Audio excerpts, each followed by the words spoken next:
خاطبهم الجاهلون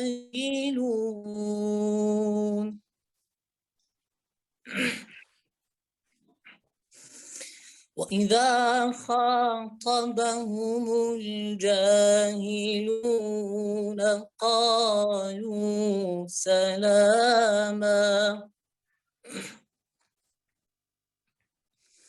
والذين يبيتون لربهم سجدا وقياما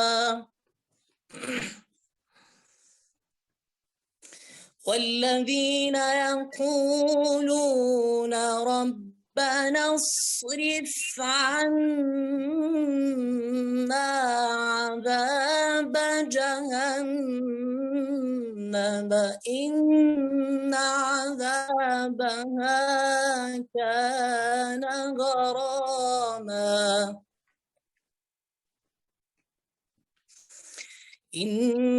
إنها ساءت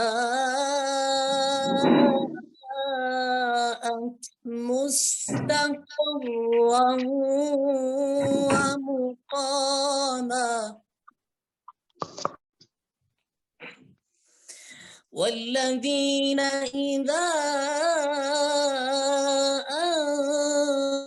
أنفقوا لم يسرفوا ولم يقتروا وكان بين ذلك قواما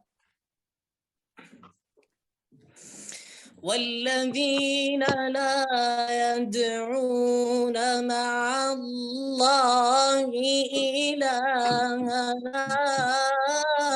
آخر ولا يقتلون النفس التي حرم الله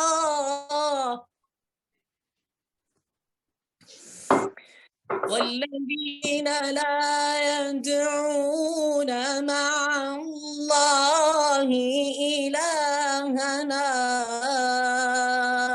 آخر ولا يقتلون النفس التي حرم الله إلا بالحق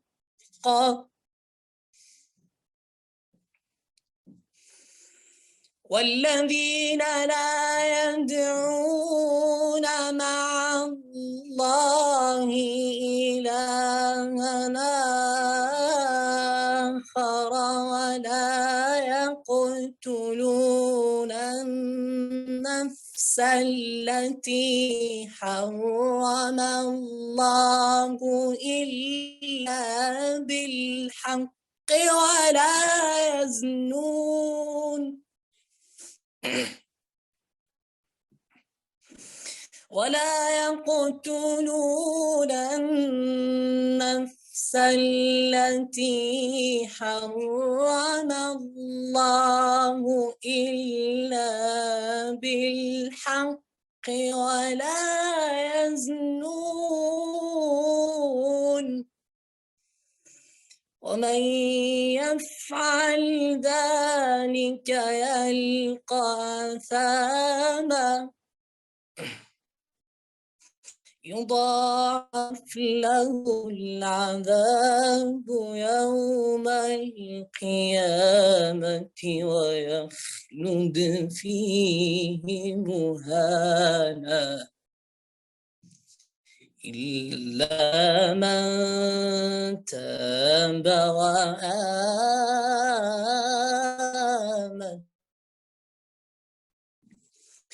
إلا من تاب وآمن وعمل عملا صالحا إلا من تاب وآمن وعمل عملا صالحا فأولئك فأولئك يبدل الله سيئاتهم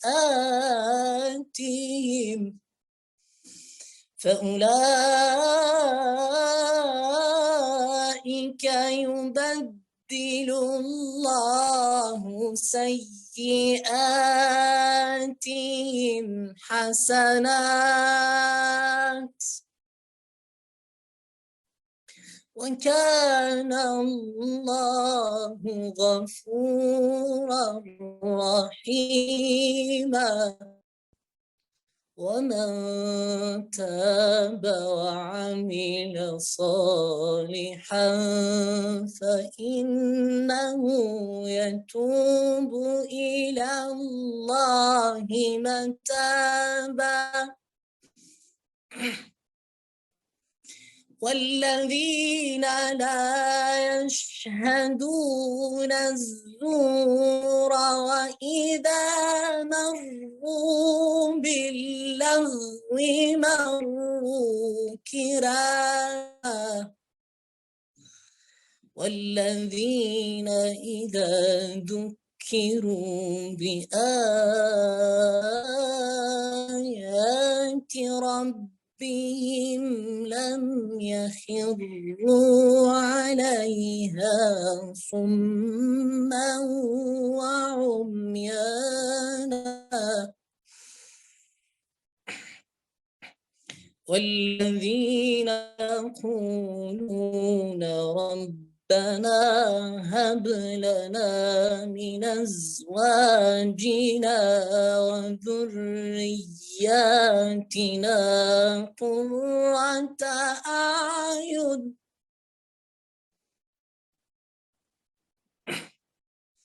والذين يقولون ربنا هب لنا من أزواجنا وذرياتنا قرة أعين واجعلنا للمتقين إماما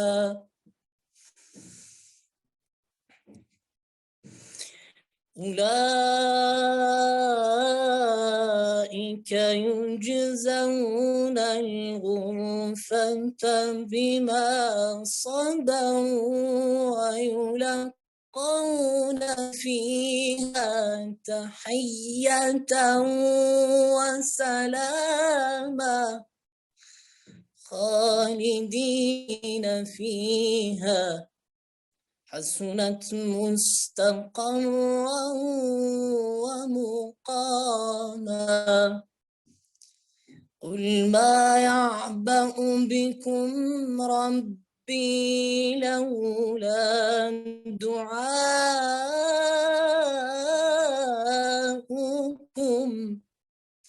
فقد كذبتم فسوف يكون لزاما صدق الله العظيم.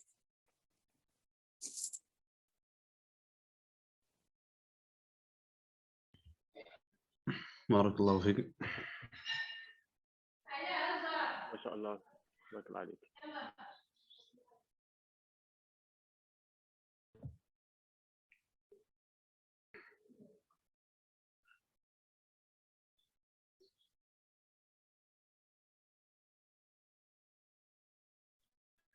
ما شاء الله أيوب ستيوي بارك الله عليك تلاواتك ما شاء الله.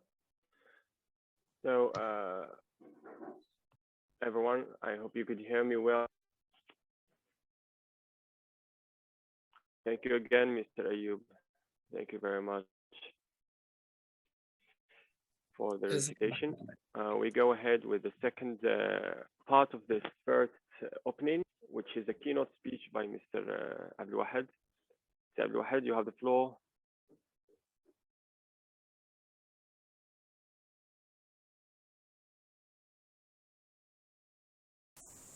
Please unmute your audio, Mr. Abdelouahed. Okay, thank you very much, Sir Ayub. spreading the word to Mr. Ayoub, but he was not listening to me. Great. Thank you very much again, guys, and thank you for your presence. Thank you, Tawfiq, for your support and for sharing this event. I'm very happy that you are all here today. Thank you very much for your trust. Most of you maybe do not know me, in person, and I don't know most of you in person, except some few, colleagues. Today is a very special event. This is the second version of the training, of this training days. We had already the experience of, meeting, some of my colleagues, about 8 or 7 colleagues, discussing this issue of online tutoring and so on, and how we can, improve ourselves professionally as teachers, and at the same time, make the best of what we have in terms of skills or knowledge and so on and so forth. And you know that today, the investment that all the communities and, developing communities and, advanced states and so on, all of them, the first investment is basically on knowledge, how to invest on knowledge. And I think if you attended, I hope that, some of you attended the conference being organized by, Imeknes online, through Zoom, about technology, education, and distance learning, and on all these issues. There was a word delivered by Talal Abu Ghazala. He has mentioned one very important idea, is that investing on knowledge today is a must, and it's very important, and it can make a lot of good things, and it can benefit. It can, realize a lot of benefits for for the societies, in the long term. If they put, investment, the knowledge investment at the top of their priorities. And basically, again, he talks about something which I would like to emphasize here, which is this relationship between education and innovation. That graduation, he said, should not, should not be something just to celebrate and so on, but it should, be in condition with the with innovation. I mean, no one is going to graduate. No one is successful until he contributes, let's say, with the particular tangible innovation or contribution to the education. So guys, as to stick again to the schedule that we have, I would like just to put stress on some important goals behind this training days. The first one is that these training days, I expect that they are in line with the CPD, with continuous professional development of teachers.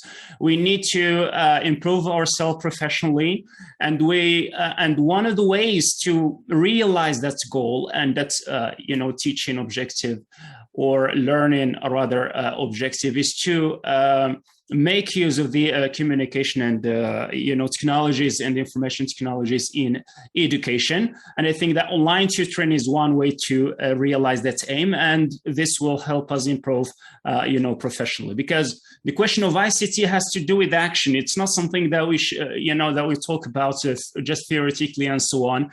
We organize a lot of conferences, many organizations, associations, and institutions, national and international, talk a lot about ICT, but very, very, very little is done as far as the ICT is concerned.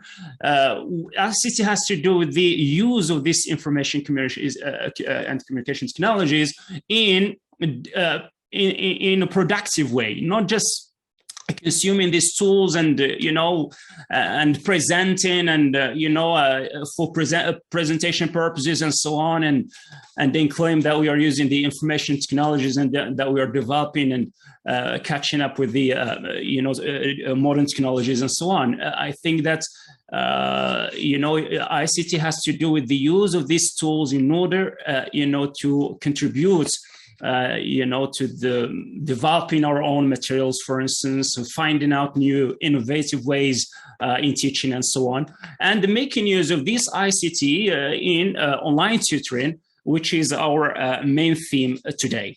And the second objective, as I said again, as I highlighted in the announcement and in the poster, is that we how to find ways to make use of ICT and tutor students worldwide online, and at the same time make extra revenue, right? This is something very important. How can I invest my knowledge and my skills as a professional tutor and then make extra revenue to make money? Why not? From dealing with this different students worldwide. Insisting here on teaching students from different beyond the borders of our community, because within our community, again, we have certain laws that we have and regulations that we have to respect regarding relationship between business and education. So inshallah, this is one of the main important goals, as has been selected and chosen by many of you in the form that I have, registration form that I have published.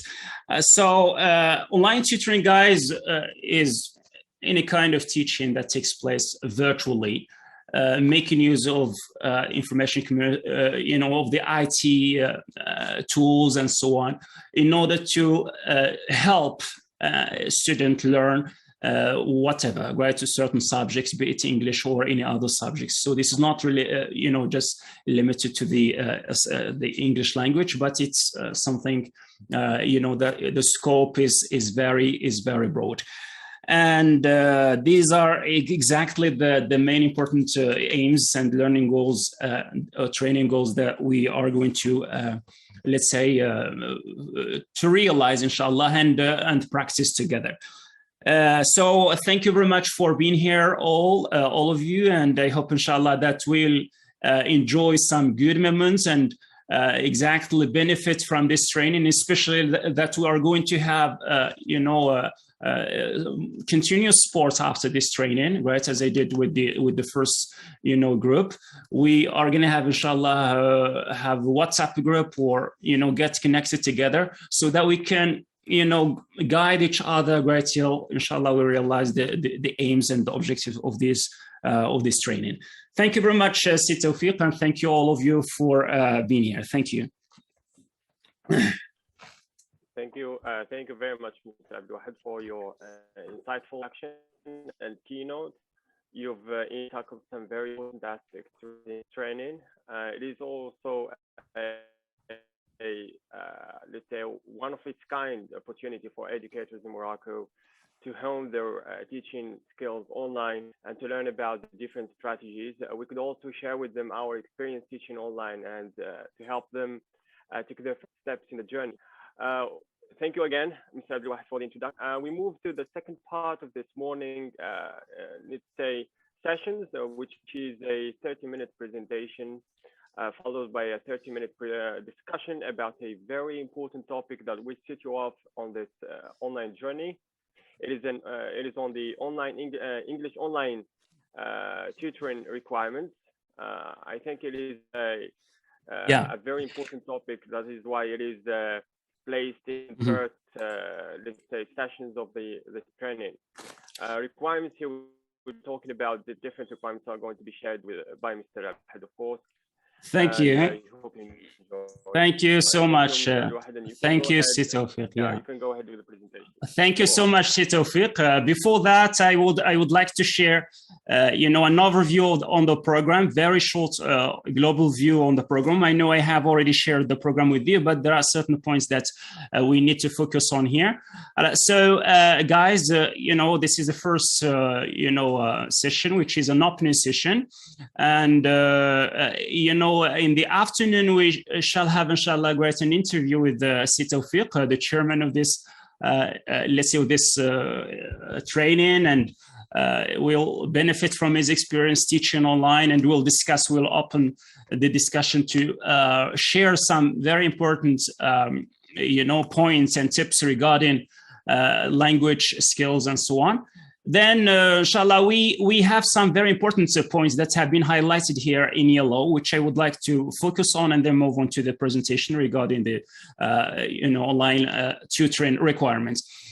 Some of the points that we'll be discussing, inshallah, which has to do with the English online tutoring requirements. Here we are going to learn what are the things, be they are materials or skills or any kind of certificates or whatever that we need to get started. All we need to get started, inshallah, we'll be discovering that, inshallah, during this session. And next we shall have, we'll welcome Mr. Mohammed Oumih, who is the founder of English for Africa. He has the experience of delivering CELPA courses, to different trainees, and inshallah will benefit from his experience. He's going to talk in depth about the LT certificates and their uses.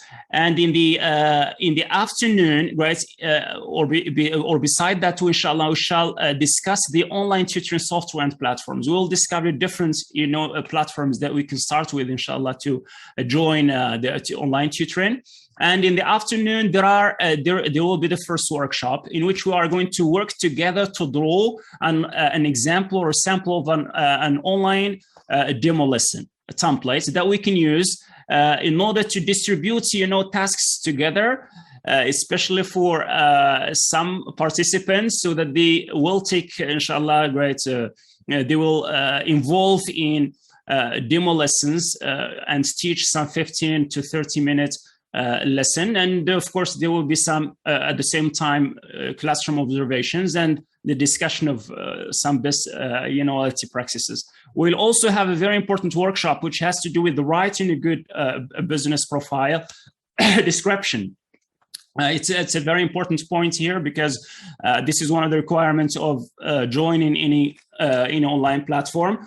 And we'll have another workshop which has to do with the writing, with the shooting and recording an intro video, one of the main important requirements too. So, so we got different workshops, inshallah, that we are going to engage in, so that we can have more practice and understand online tutoring better. Okay, so let me share with you right now inshallah, the presentation in which we are going to tackle the issue of the requirement and discuss this point very well, because it's very important. And if you notice that I have devoted much time to this presentation and to this part in particular. Okay, so let me share with you, inshallah, the slides, and we'll discuss this point together. Okay. All right. Let me share again together with the audio, in case I need the audio. Yes. All right, please, guys, confirm if you can see the slides very well.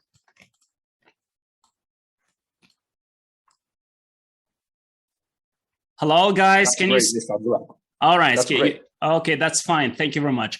Okay, so that's the first point here. As I said here, we talks a little bit in the keynote speech about the online tutoring and so on and so forth. This is something, that you can learn more about concerning what online tutoring is and some of the benefits of online tutoring. Some of the definitions which I'd like here to share with you is that online tutoring is a process of tutoring virtual or networked environments in which online teachers and learners participate together from separate physical locations.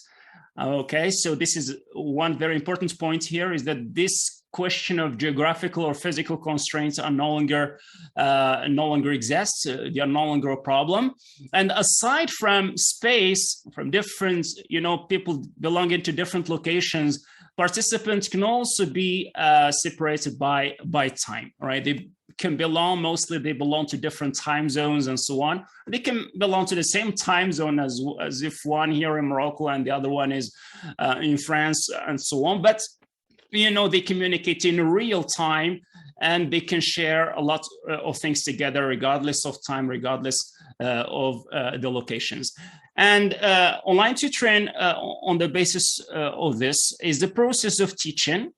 It means to help others learn. And this is, tutoring is mostly is commonly used to mean, when teachers, try to provide specific help, or special help for, students to solve certain problems and so on. But, generally later on, it has, broad scope, which means teaching, helping, and guiding students to help them learn how to learn, to help them learn whatever subjects. And this occurs in a network, within and inside a network's environment. Network environments can be summarized this way. It's a smart machine, which may be a computer or a laptop or a tablet plus an internet connection.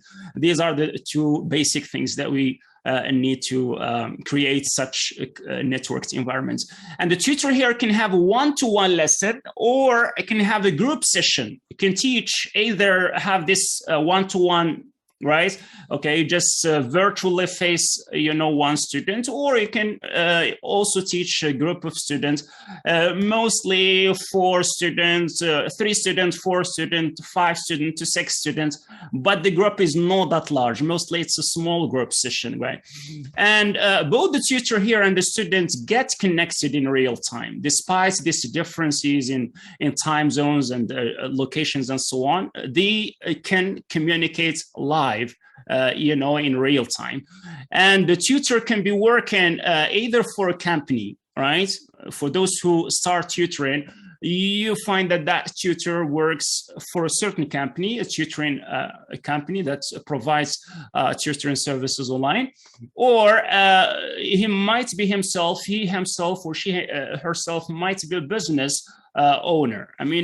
Kind of entrepreneur. Or the person or the tutor may be just a freelancer, someone who is a private tutor who takes the initiative and looks for clients and then teach them privately. And inshallah, great, we have a freelancer here, great, and an example of this kind of tutor that we, Mr. Tawfiq, with him, inshallah, we'll be discussing some very important points. Some of the benefits of online tutoring is that it eliminates all the travel time and constraints. It also eliminates geographical constraints and barriers, as we said. It provides easy access and use to a limited digital materials and resources, audios, videos, slides, variety of materials, and limited actually digital resources that you can find out there. And it also you can make use of online whiteboard. Most of the platforms, the online that are concerned with tutoring online, provide and offer whiteboards, interactive whiteboards for teachers, so that they can share that whiteboard together with the students, and both can interact in real time and write in real time on the whiteboard and so on without any problem. And this option of screen sharing is very important. Most of the conferencing software that we'll be discussing inshallah later provide this option to screen share and share materials together with the students. And online tutoring also boosts the teacher's continuous professional development, because it familiarizes him with the new ICT tools and so on. So if we want to develop we attended many conferences about ICT integration and so on. So one way to develop yourself by yourself is to engage in online tutoring. When you engage in online tutoring, it's not necessary to have this kind of in-depth training about how to use Zoom or how to use Skype or whatever. The best way to learn how to use these tools is to use them directly. Use them, you will find problems. You may ask the students or whosoever, and then by the time you familiarize yourself with that conferencing software and so on, just like when you buy a new phone, and by the time you just get familiar and get used to how you use the software. So again, one more uses and benefits of this online tutoring is that it is safe and convenient, especially during this hard time of pandemic and so on, the COVID-19. you don't have to put yourself and your health at risk. You can just tutor people online. And I think that many governments actually have, according the UNESCO report, has conducted some statistical researches and studies during the pandemic, and they found out that about 900 million students have negatively been affected, by the COVID-19 and their education in particular. So many governments, were obliged to take some drastic measures in order to limit and prevent the spread of this pandemic. And one of those measures is to close the educational institutions and so on and so forth. And was done for health, safety purposes and so on. And this is how important is online tutoring. It can serve as an alternative form of teaching that, can prevent, it can guarantee the continuity, the professional continuity and pedagogy, let's say, of students, and at the same time, saving their health and protecting their, their safety. Again, lessons that can be done from any global location and at more flexible, awkward times, right? You are free. You have more freedom when you tutor online. You can set the price that you want. Most of the platforms actually allow, let's say, the tutor to set the price that they want per hour, not per month, per hour. And they set also they choose the time slots in which that suits their own availability, the time slots in which they are available to work.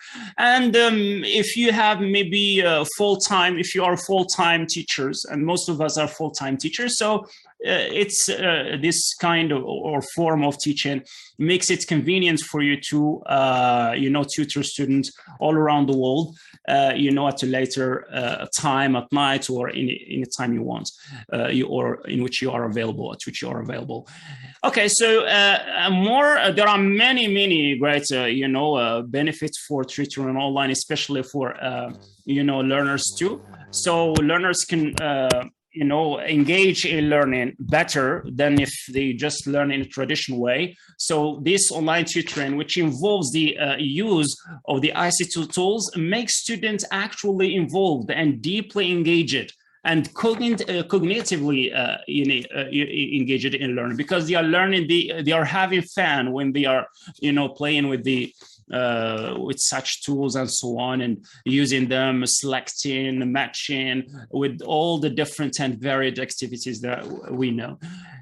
So this makes it very beneficial for learners, and also children can learn in a comfortable environment, and so are the teachers too, right? So do the teachers too. They can learn in a safe, healthy environment they choose, a certain corner or room or whatever or wherever where there is safety and there is and there is no noise and so on, right?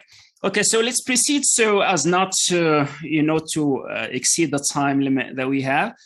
Okay, so that's it, right? So there are certain online tutoring business requirements that we need to bear in mind here. This is a very important point, guys. So I wish that you take, I hope you take notes, raise questions, any kind of problems or additions that you have, you're very welcome.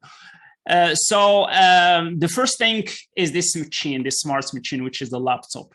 And here I'm going to, recommend some kind of good stuff that you can, or brands or whatever, so that, you can exactly, if you want to invest your money or whatever, or if you are thinking of upgrading your computer or whatever, you can, opt for a good brand to start with. So the laptop is the first thing. Without a laptop, right, you can't, offer a good and the quality tutoring service. And I recommend, the Dell or ThinkPad brand, right, as a trade brand.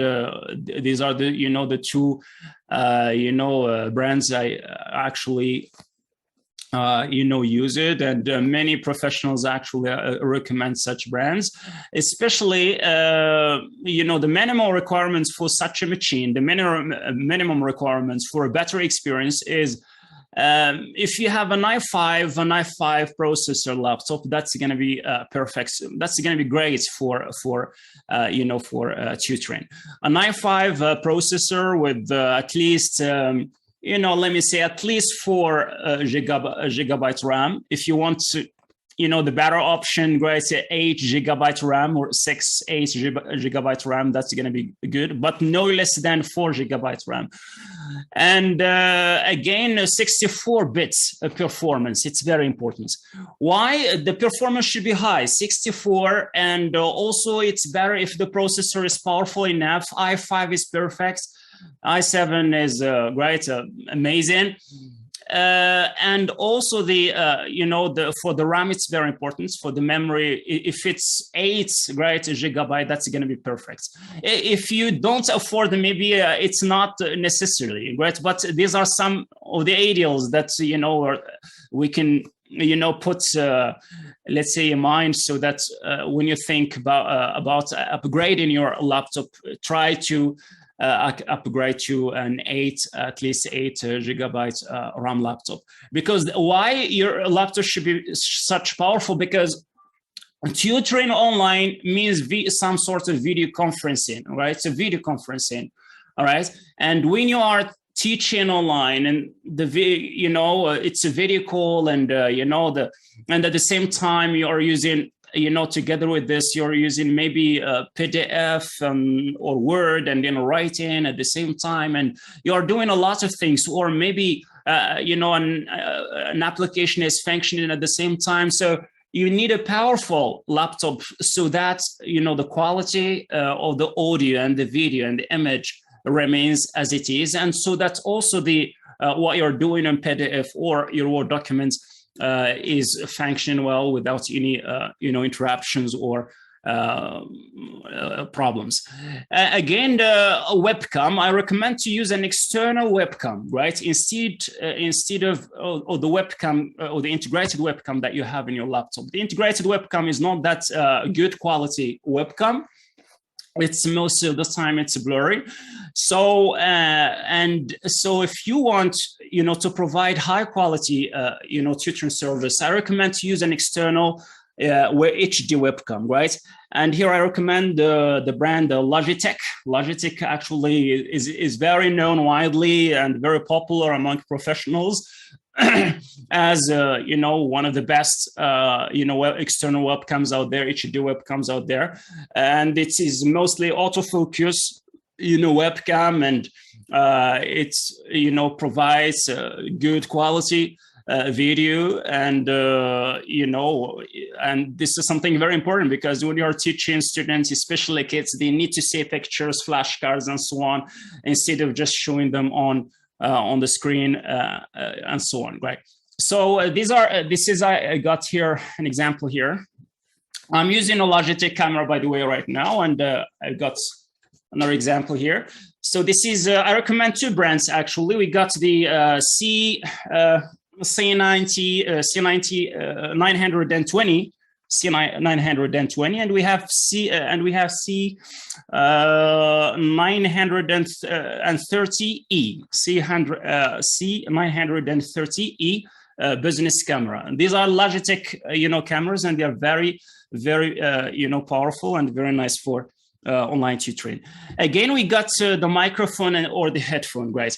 For me, as I prefer to use just headsets, right, or the earphones, as just the earphones, but you better look for original high quality earphones. If you have original, right, Samsung earphones, that's fine. You can hear your students very well, and at the same time your face is great, it's clear, and it's not hidden, right? Rather, if you put maybe a headphone, where there are many good quality headphones out there. We got the I have an example of Audio Technica, right? Audio Technica headphone is a good quality if you are thinking about making the about upgrading to such headphones and so on, but I don't recommend them because though they provide better quality audio and so on as you listen to your students, but through the time, if you have successive great hours, 4 hours, successive hours a day, and a long-term work and so on, you will feel a little bit tired, and maybe your ears will be hurt. So better to use an external mic as an option. I use the earphones great for listening, for good quality audio, and I can use, let's say the external microphone, right, like this one. This one comes from Audio Technica. It's a solid microphone actually, and it provides good quality audio, right? You can even use it for vocals or whatever, right? If you have another, right? And you can use it to produce videos, right? Tutorials as a tutor, right? The quality of the audio is very important in video production or video conferencing. Again, something very important, which is without which no tutoring online will take place, which is the sufficient internet bandwidth. Here, if you are a beginner, right, or at the beginning, you maybe don't have enough money to invest on high speed, right, very high speed internet connection, I recommend just 12 megabyte. 12 megabyte is fine, right? Wi-Fi, it's good, right? I tried it and it works. There are no interruptions and so on. But you will have problems if you want to share videos, right? I mean, to send the videos, or if you recorded the lesson together with your students and you want to send the video to your student. If you record 1 hour video using Zoom, you'll find like 300 megabytes. So it's not that easy to send very easily, let's say via Zoom and with 12 megabyte connection. And that's not, but it's good to start with, right? And so it should better be a Wi-Fi, right? A wired connection. And if maybe your business improved a little bit, I recommend to resort to the fiber optic connection, 100 gigabyte connection per second. This fiber optic is really amazing, and actually it's made for small businesses, right? Small cafe, small hotel, and so on. And it's the same one that I have actually. I think we do have this offer of Nafida 2 program 2. I think it offers some some price offs, and I think their offer is very, very interesting. So if you think of improving and boosting your business, and you can afford, let's say, a fiber optic, so I totally recommend, and I highly recommend this kind of connection. The next points that we need, guys, is to look for digital resources of different formats. You will need audios, you will need videos, clips, workbooks, PDFs, and so on and so forth. Inshallah, I have very, very precious, right, and important and beneficial gifts, inshallah, for you. I have, as I said before, about 12 gigabytes of materials, which include PDFs, workbooks, and so on, and ebooks, either if you want to read about theory and raise your awareness about these issues, or if you want to, use them, some of the materials that you want to use, textbooks together with their audios and students' book, and so on and so forth. So inshallah, I'm going to share that maybe tomorrow. Inshallah, we have a session regarding this point. Again, some of the requirements that we need, guys, is the English teaching certificate. Today, inshallah, we shall have a meeting with Mr. Great Umih, who is the founder of English for Africa. Is going to tackle this point further. Is going to tackle the different certificates that we have out there and their uses and how important, let's say, they are in teaching online. Most of the platforms, guys, some of the platforms do not recommend, let's say, having a TEFL or a TESOL or whatever. They don't recommend having, teaching certificates, most of them. But I personally recommend you to have one, right? It's not if you want your profile, business profile, to stand out, sorry, or because this kind of tutoring services online tutoring has become a competitive, right? Business. It has become a competitive business, especially during this pandemic and on, right? And if you want your profile to stand out, you'd better have a TESOL or a TEFL. That's the minimum requirement. Having a TEFL, right? TEFL or TESOL are used interchangeably, right? There is no big difference actually between the two. Maybe the TEFL here, as it stands for Teaching English as a Foreign Language. It is meant for tutors who want to teach non-English speakers, non-native speakers, I say. And TESOL is standing for teaching English to speakers of other languages. Maybe this term is used in certain countries like United States and so on. And it is meant for, those who want to, to embark on teaching within a native English speaking country like United States, Australia, or Canada, right? So TESOL is TEFL for us. It's the same. And most, training centers that provide TESOL or TEFL, they try to combine both together, TEFL and TESOL training course, okay, because there is no big difference. Actually, it's the same course, it's the same concern.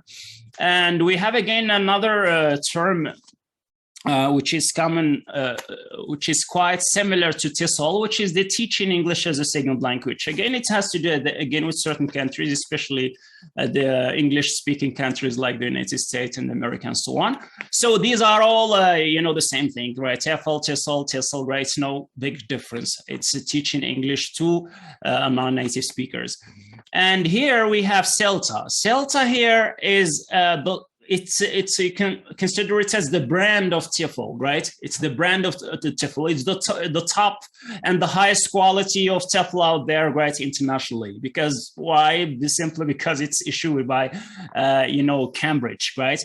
And it stands here for Certificate in English Language Teaching to Adult. CELTA is very, very important, but it's very expensive, right?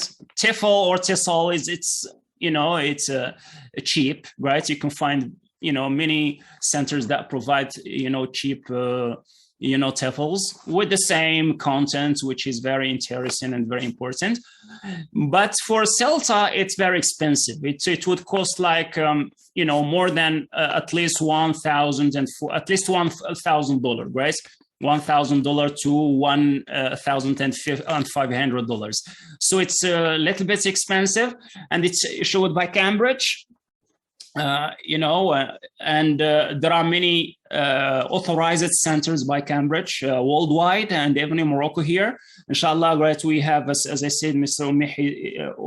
Mohammed Umi is going to tackle this point because he provides this offer of taking CELTA courses. So you can go deeper and asking him questions to, inshallah, learn more about any kind of requirements. But as I said, if you have CELTA, your profile stands out and becomes, ahead. Let's say if, because this area, as I said, is competitive, this area of online tutoring. And even these certificates, they allow you to teach on-site too, right? Not just online, on-site. If you want to travel maybe to a certain country, CELTA allow you to work as a teacher, let's say in UK, in America or elsewhere, in China, right? If a tutor has a TEFL and the other one has a CELTA, so CELTA is going to, let's say, to win the vacancy, right? That job. And again, we have Delta. Delta is not much different from CELTA, right? It's the same issuer, which is the Cambridge, and it's the Diploma in English Language Teaching to Adults. It's the same thing here, right? The only difference is that Delta here is mostly given to or offered to high teachers with high qualities. I mean, if you get CELTA first, you can think of getting Delta too, right? Okay, so Delta is more prestigious and basically, concerns those high qualified and high quality teachers and tutors. Okay, so guys, the next points that we need to learn about regarding the business online tutoring requirements is the online payment methods and gateways. I personally great use paying. Okay, nice, very good. We'll discuss, inshallah, this point. Thank you very much for your questions. I will give you the chance, inshallah, to talk. I want to hear you, and we'll discuss, inshallah, all the okay, your concerns and so on, because I see some messages prompting here. All right, so online payments methods and gateways. Okay, maybe right now what we have said before may be very common for you, right? And there might be, there might not be any kind of problem or any kind of regarding the such ideas and such things. Here, the most important point here, maybe one of the most important, that tutors actually and teachers, especially in Morocco here, need to learn is these online payment methods and gateways. How can I get paid? Based on my experience, I met many teachers. They are not quite aware about this online, let's say, transactions and online methods of pay and how to get paid from Saudi Arabia. I say to someone, I teach students from Saudi Arabia or from France. They say, what? How can they say, they ask the question, how can they send you the money, right? So they have this questions about it. So this is the opportunity, inshallah, to learn about the best payment methods here in Morocco. I have chosen these ones because these are the ones that work in Morocco, right? There are many payments processors out there. Some of them are better than some of the ones that we have here, but they are not better for us, right? They're not good for us because our country is not listed in their catalog, right? So for the payment method, is going to be electronic. It's an electronic payment, of course, because this is online tutoring. And the number one, payments processor here is PayPal. PayPal is known as the top and the number one international payments processor, being used and trusted by professionals, companies, agencies, right, all around the world. And you don't have to worry when using PayPal. Actually, you just have to worry about your credentials, right? Your PayPal application, if you have it in your mobile phone and so on. All right, so you just have to worry about those, that username and that password. You have to keep it secret, right, and solid.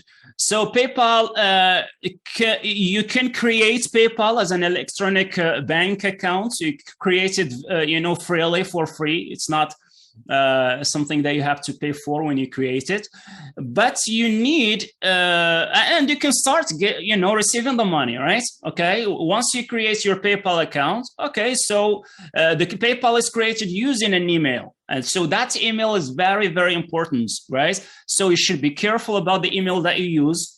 And the email that you use should, it should be your lifetime email, not the email that you create today and tomorrow you try to log in and then, oh, I forget my email. Let's create another one. This doesn't work, right? Because it has to do with money, and it is and the money is what what is transferred into that email, right? So if that email is not okay, if you forgot about credentials and so on, it means that you forgot about the keys, right? That allow you to get into your account. So you can get, as I said, you can receive the money once you create PayPal. You just give the student, give him the let's say the email, and then you send him your money, or you can send him the bill, right? Okay, with all the details about the amount. It's something very easy that you can create. It allows you to send or draw the money. And once you receive the money, great, after hours of tutoring hours and so on, you will think about, how can I draw my money? I want this money to be my local bank account. So this is something very easy, right? Of course, most of the many young people actually who are not concerned with tutoring have already been using these things because they are doing selling digital products or whatever, or doing e-commerce or marketing or whatever. So this PayPal, in order for you to draw the money that you have in PayPal into your local bank account, you need either a MasterCard or a Visa, right? These are the two things that you need. You need a MasterCard or a Visa in order to activate or verify your PayPal account, okay? And once you link your MasterCard or Visa with your PayPal account, then, right, you can easily, draw the money. You will go to your sold to your account, you find the sum of the money that you have there, the balance, and then you will find the button below saying draw the money, right? Draw funds. So you click on that button and then you choose your bank account, which is the MasterCard that you have linked there. And then, of course, you just confirm and the money is transferred into your local bank account in a few days, right? It depends on what bank you're dealing with, right? So there are different cards out there, MasterCards out there, and Visas and so on. And inshallah, we shall watch, shortly a video that's, in Arabic, in Moroccan Darija, right? One very important video that, explains all the, the different cards that we have right here in Morocco, BDR, debit cards or prepaid cards, and also their commission rates and so on and so forth, right? So these cards, guys, are not the ordinary. They are not the ordinary cards that we have in. That we already have. They are not the ATM cards. These cards are only two. They include your name, your phone name, and then, there is the card. What's the card number?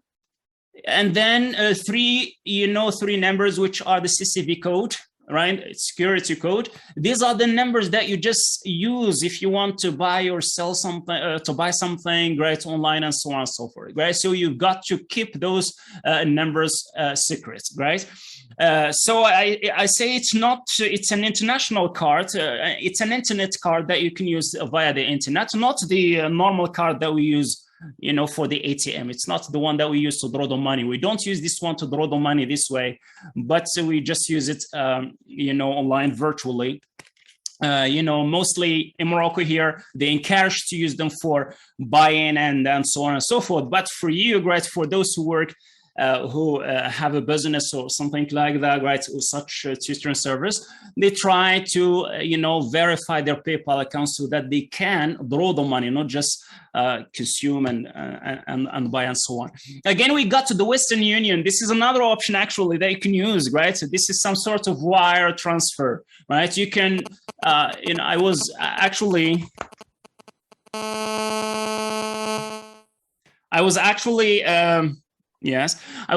surprised that one of my sons from Saudi Arabia, right? I teach him online, and his mother, used to send me, the transfer the money via PayPal. But later on, she said, "Why not using the Western Union? I think you will get your money as quick as possible." Say Western Union. I say, "Do you have you got to Western Union in Saudi Arabia?" You say yes, it's available. I say, "Okay, that's gonna be fine because it's faster and you get the cash directly. You don't have to keep waiting because."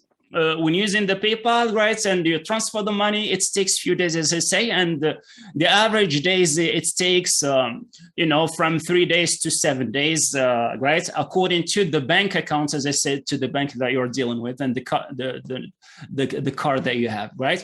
But mostly, alhamdulillah, you can. There are some very nice options out there because there are some banks in Morocco have an agreement with the PayPal, so you can get your money as fast as possible, right? In no more than 3 days, 4 days, you can get your money, right? And so, as I said, you can use also Western Union, right? Okay, so you get the code and of your transfer, and then you go and then you give it to the agency, and then you get your money. There's another option which is TransferWise and Pioneer. These are these are also just like PayPal, and so on. But these, there are some platforms actually. Many platforms can allow you to use PayPal or TransferWise, right? So that platform will be the funding resource, for your business. And of course, PayPal is, you can also, as I say, Pioneer TransferWise, you can create it using your email again. And it will ask you to provide some information regarding regarding your bank account, right? The bank account to which you want to transfer the money, right? So you insert all the information, and they should be accurate as they are in the official documents, in your official documents. And once in the platform, as I said, if I use a certain platform like Preplay or italki or whatever, we are going to see some platforms where you can work. They have these options, okay? Once you accumulate, you gather some funds, right, in your internal account in that platform, you have the possibility to transfer the money. And once you click on transfer, you will get the options that they have, right? Okay, if they support Pioneer, you'll find Pioneer there. And then once you click, you choose Pioneer. So the money goes directly not to Pioneer, it goes through the Pioneer into your bank accounts, again, in a few days, 3 days, 2 days, sometimes, till 7 days as the maximum, right?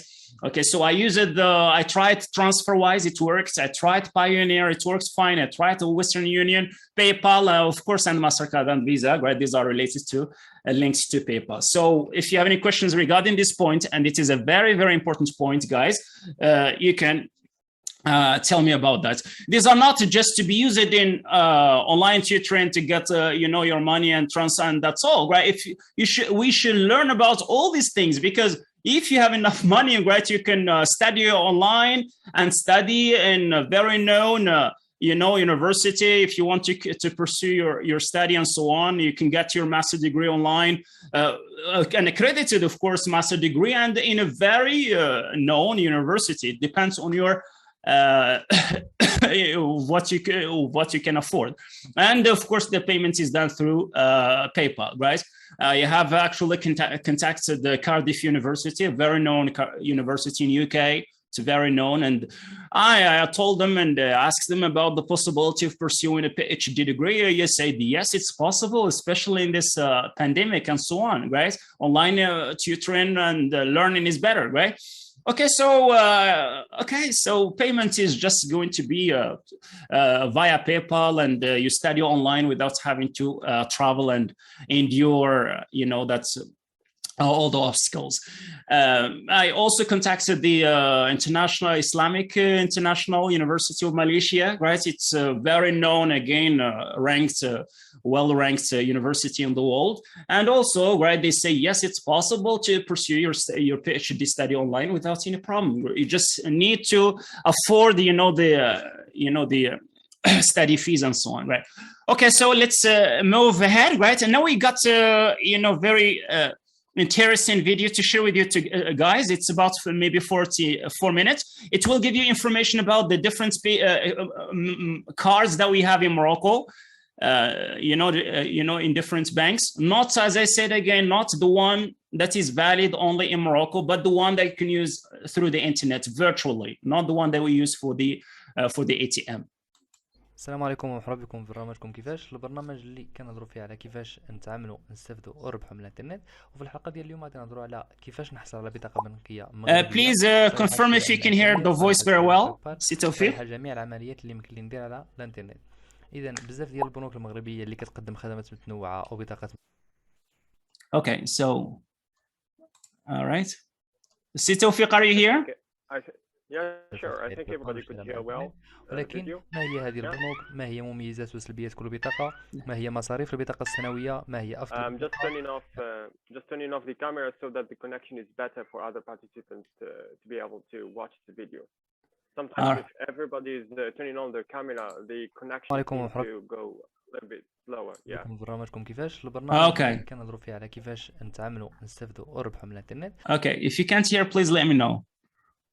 Okay, so yes, it's clear. Okay, Sivian. في الحلقة ديال اليوم غادي نهضروا على Okay, sorry. Let's play it again. كيفاش نحصل على بطاقة بنكية مغربية صالحة للشراء من الانترنت، صالحة لتفعيل البايبال، وصالحة لجميع العمليات اللي يمكن لي ندير على الانترنت. اذا بزاف ديال البنوك المغربيه اللي كتقدم خدمات متنوعه او بطاقات مختلفه لتفعيل باي بال والشراء من الانترنت، ولكن ما هي هذه البنوك؟ ما هي مميزات وسلبيات كل بطاقه؟ ما هي مصاريف البطاقه السنويه؟ ما هي افضل بطاقه؟ ما هو سقف الشراء من البطاقه؟ كيف يمكنني تفعيل باي بال؟ مجموعه من الاسئله اللي غادي نجاوب عليها ان شاء الله في الحلقه ديال اليوم. اذا تابعوا معنا.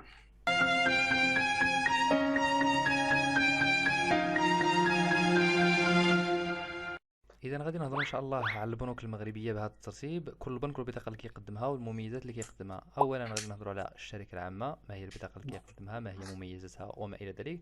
ثم ثانيا البنك الشعبي، ثم بي ام سي او بنك، ثم القرض العقاري والسياحي، ثم التجاري وفا بنك، واخيرا بنك مصرف المغرب.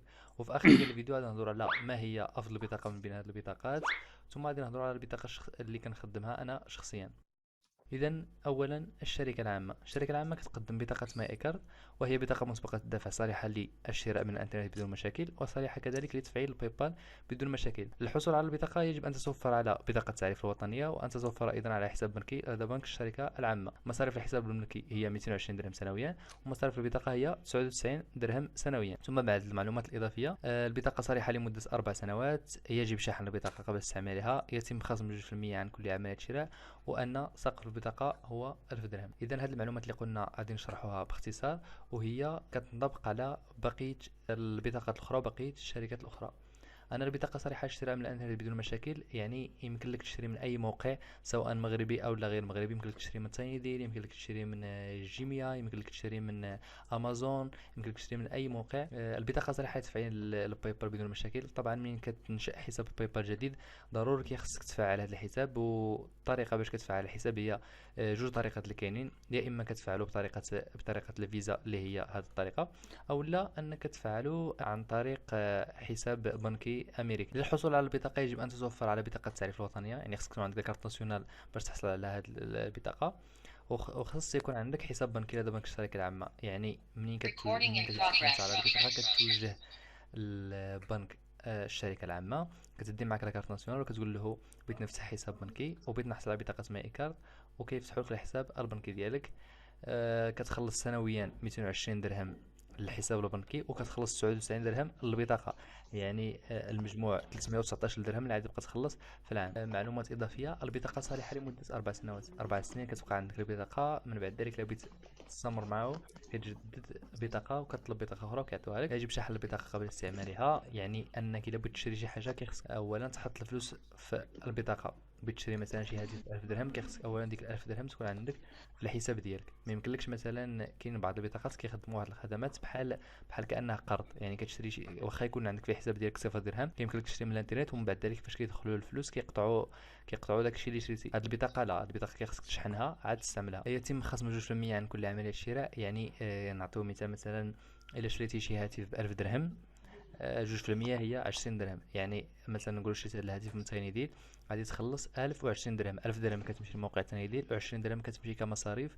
الشركه العامه. سقف البطاقه هو 1000 درهم. المقصود بها بانه ما يمكنلكش تشري شي منتج الثمن ديالو اكثر من 1000 درهم، يعني البطاقه كتخولك تشري اي منتج مادام الثمن ديالو قل من 1000 درهم. ثانيا البنك الشعبي، يعني عنده نفس المميزات بالنسبه للبطاقه الاخرى، هي بطاقه مسبقه الدفع صالحه للشراء من المواقع الاجنبيه، صالحه لتفعيل باي بال ايضا. للحصول على البطاقه يجب ان تتوفر على بطاقه التعريف الوطنيه، وان تتوفر ايضا على حساب بنكي لدى بنك الشعبي. مصاريف البطاقه هي 79 درهم سنويا، اذا هي ارخص قليلا من البطاقه ديال الشركه العامه.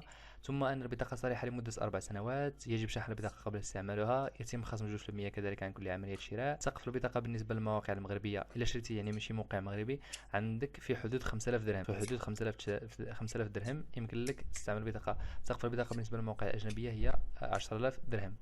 البطاقة ورقية، أي لا يمكن السحب بها. المقصود بالبطاقة ورقية أن هذه البطاقة حيت كتحصل عليها ماشي هي بطاقة يمكن لك تسحب منها من الأتي إم، يمكن لك تسحب من الكيشي. لا، هذه البطاقة يعني دايرة كأنها يعني بطاقة وهمية فقط، كتصلح باش تشري من الانترنت، ما يمكنلكش تخدمها بالكيشي باش تسحب منها النقود. ثم يمكن للطلبة الحصول على تخفيض 50%، وهذه هي المميزة الوحيدة اللي عند الطلبة في المغرب، هي أنك فين ما مشيت كتلقى تخفيضات. يعني إلا كنت طالب كيمكن لك تقدم نسخة من لاكارت ديتيديون أو كتحصل على تخفيض ل 50%. ثالثا البنك المغربي للتجارة بي ام سي بي ام سي او. البطاقه اللي كيقدم هي بطاقه اي بي، او هي بطاقه كذلك مسبقه الدفع صريحه للشراء من الانترنت بدون مشاكل، صريحه تفعيل الباي بال بدون مشاكل. الحصول على البطاقه كذلك خصك بطاقه التعريف الوطنيه، وان توفر ايضا على حساب بنكي لدى بي ام سي او. مصاريف الحساب البنكي هي 480 درهم سنويا اللي الى حد ما مرتفعه، ومصاريف الحساب البطاقه هي 120 درهم سنويا. ثم البطاقه صريحه لمده 4 سنوات وكتجدد تلقائيا. يجب شحن البطاقه قبل استعمالها، يتم خصم 2.5% عن كل عملية شراء، وسقف البطاقة أيضا هو 1000 درهم. طبعا سقف البطاقة جميع البطاقات اللي عاد نشوفوا اليوم اللي كاينين في المغرب أصلا السقف ديالهم اللي يمكن لك تشري هو 1000 درهم. رابعا القرض العقاري والسياحي CEH كيقدم بطاقة ايشوبين، كذلك هي بطاقة مسبقة الدفع صالحة للشراء من الانترنت بدون مشاكل ولا تفعيل الباي بال. للحصول على البطاقة يجب أن تتوفر على بطاقة التعريف الوطنية، وأن تتوفر أيضا على حساب بنكي لدى هذه الشركة. مصاريف البطاقة هي 60 درهم سنويا. البطاقة أيضا صالحة لمدة 3 سنوات كتجدد تلقائيا. يجب شحن البطاقة كذلك قبل استعمالها، ويتم خصم 2.5% عن كل عملية شراء، وسقف البطاقة هو 1000 درهم. التجاري وفبنك يقدم بطاقة ويب باي، هي بطاقة مسبقة الدفع كذلك نفس المعلومات، صالحة للشراء من الانترنت، صالحة لتفعيل باي بال. باش تحصل على بطاقة أيضا خصك يكون عندك بطاقة التعريف الوطنية ويكون عندك حساب بنكي. مصاريف البطاقة هذه المرة هي 30 درهم سنويا اللي هي يعني أرخص بطاقة. معلومات إضافية أن البطاقة صالحة لمدة 4 سنوات، يجب شحن البطاقة قبل استعمالها، كيتم خصم 2%، وكذلك سقف البطاقة هو 1000 درهم كما العادة. أخيرا عندنا بنك مصرف المغرب كريدي دو ماروك كيقدم بطاقة اي باي، هي بطاقة مسبقة الدفع كذلك صالحة للشراء من الانترنت وصالحة لتفعيل باي بال.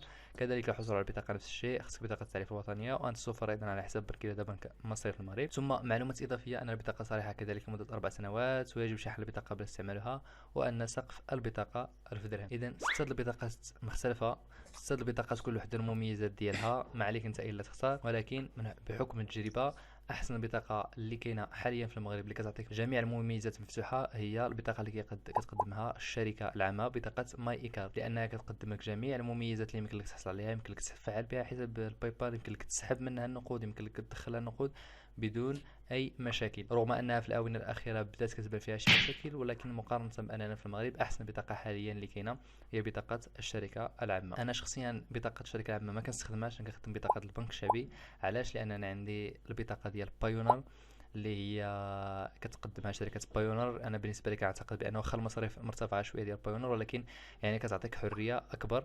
وبطاقه ديال الشركه العامه كنخدمها فقط في حاله الطوارئ، الى يعني مثلا بغيت نشري شي دومين او لا مثلا شي استضافه او ما الى ذلك، وما كانش عندي الفلوس في البطاقه ديال بايونر، كان لي مثلا نشحن بسهوله هذيك البطاقه، كنحط البلاغ اللي ويت وكنشري في النهار الاخر. اذا هذه كانت هي الحلقه ديالنا، نتمنى تكونوا استفدتوا من المعلومات اللي قدمنا اليوم. اذا كان اي تساؤل او اي استفسار يمكن لك توضعوه في تعليق وغادي نجاوب عليه ان شاء الله. ما تنساش انك دير لايك للفيديو وانك تشاركه مع الاصدقاء ديالك، واخيرا ما تنساش انك تشترك في القناه. All right, guys, thank you very much for your patience. Okay, so these are some of the very important points that we have to learn about.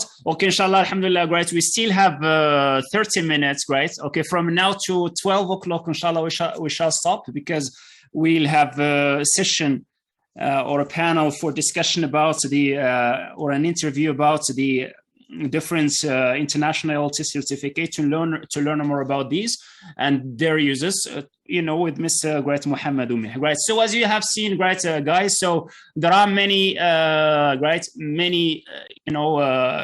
cards that you can use and different payments processes that you can use out there. Okay, so first, personally, according to my experience, as I said before,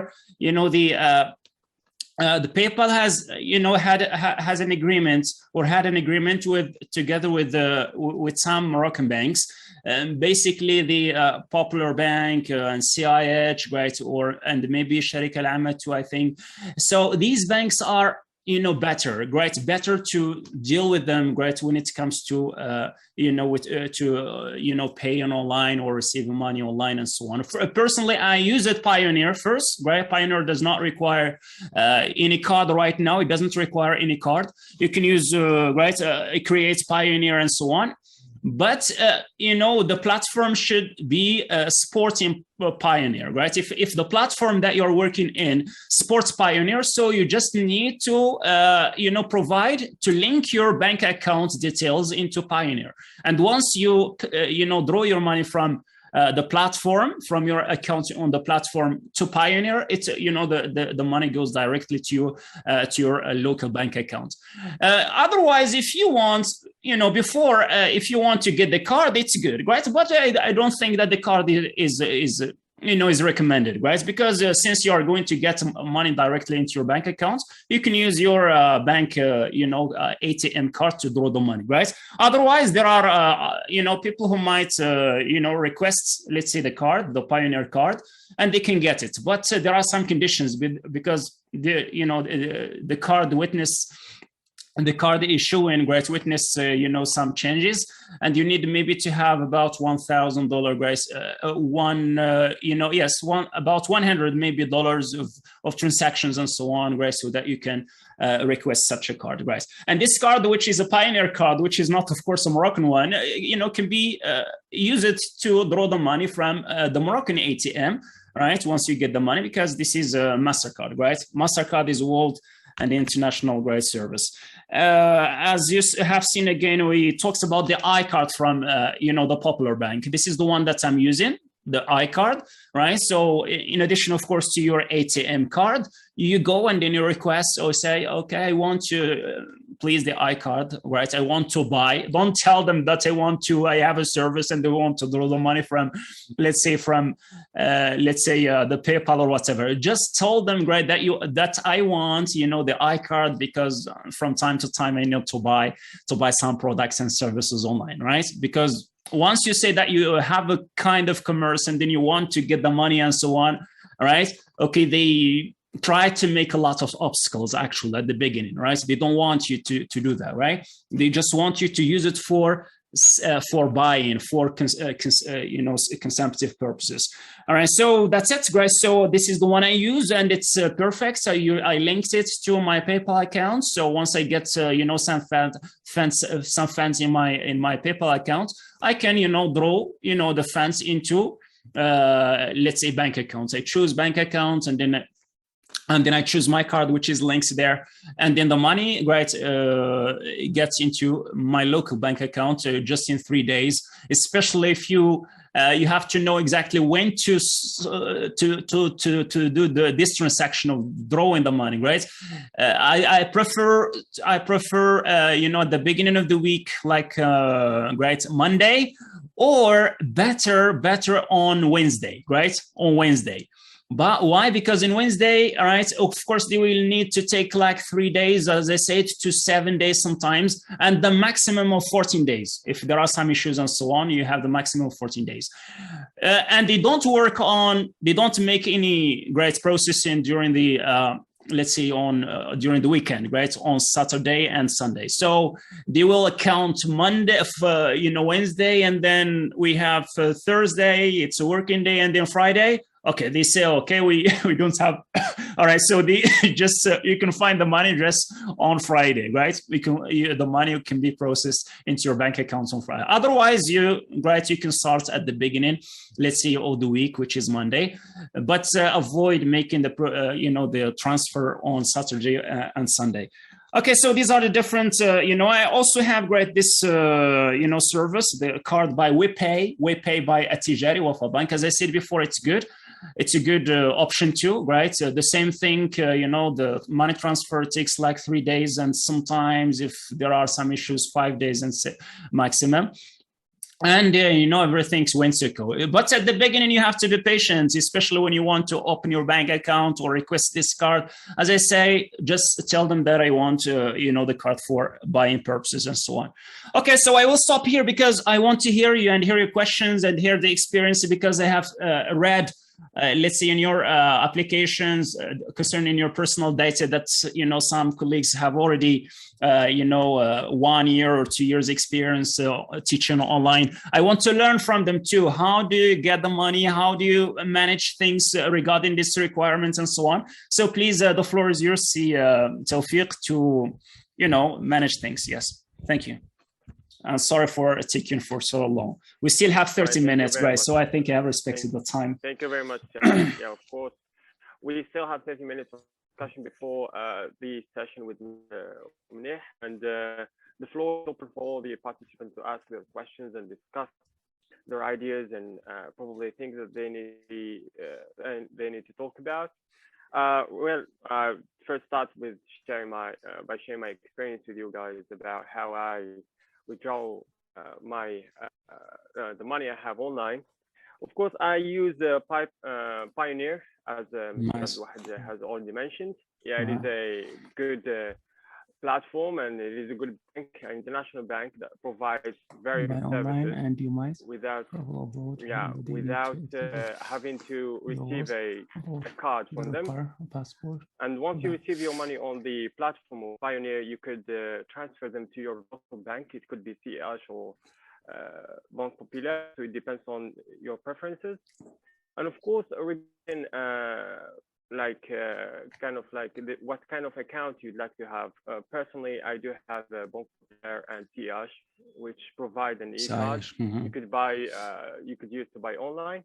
Well, I'll show some kind of examples. So this is the use for CH. It's kind of like e-card. You could use. This is actually for Banque Populaire. So this is the e-card they provide. You could use it to online from online websites, or probably you could also use it to withdraw abroad. And this one is for CH. All right. Okay. To activate this one to buy online, or probably you could withdraw money abroad if you travel abroad. You could just hand in your passport at the bank and ask them that you're going to be traveling. Mentioning that you are going to be receiving your money from any kind of international organization whatsoever would actually make it a little suspicious, and probably they are going to accept your request right away. So yeah, that's for the experience, and of course the floor is open to all the participants if they have specific ones, so that Abdelouahed I or any other participant who has experiences with this could answer the questions.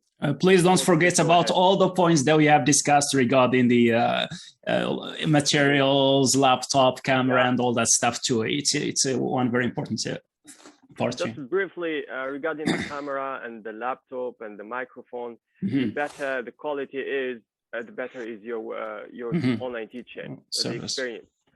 I mean, if you invest in them, you're not just investing in something that is kind of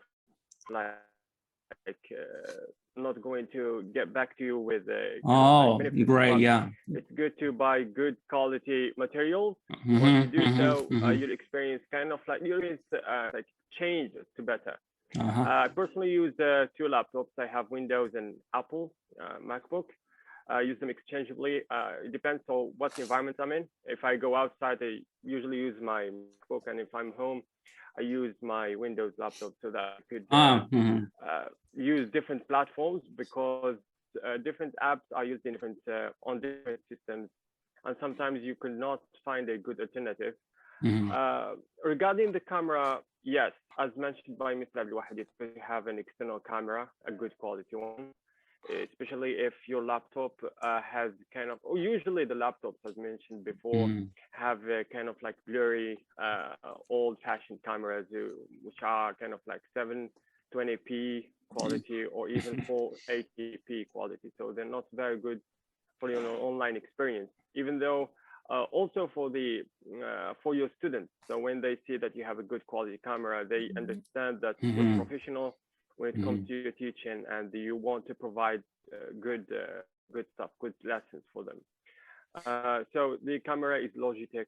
I highly recommend it. I think it's a good one, especially the 1080p one. Regarding the microphone, any good quality microphone could serve you. I mean, original ones. I'm talking here about original brands, not the ones that they're sold for 50 or 60 dirhams. They're not kind of original.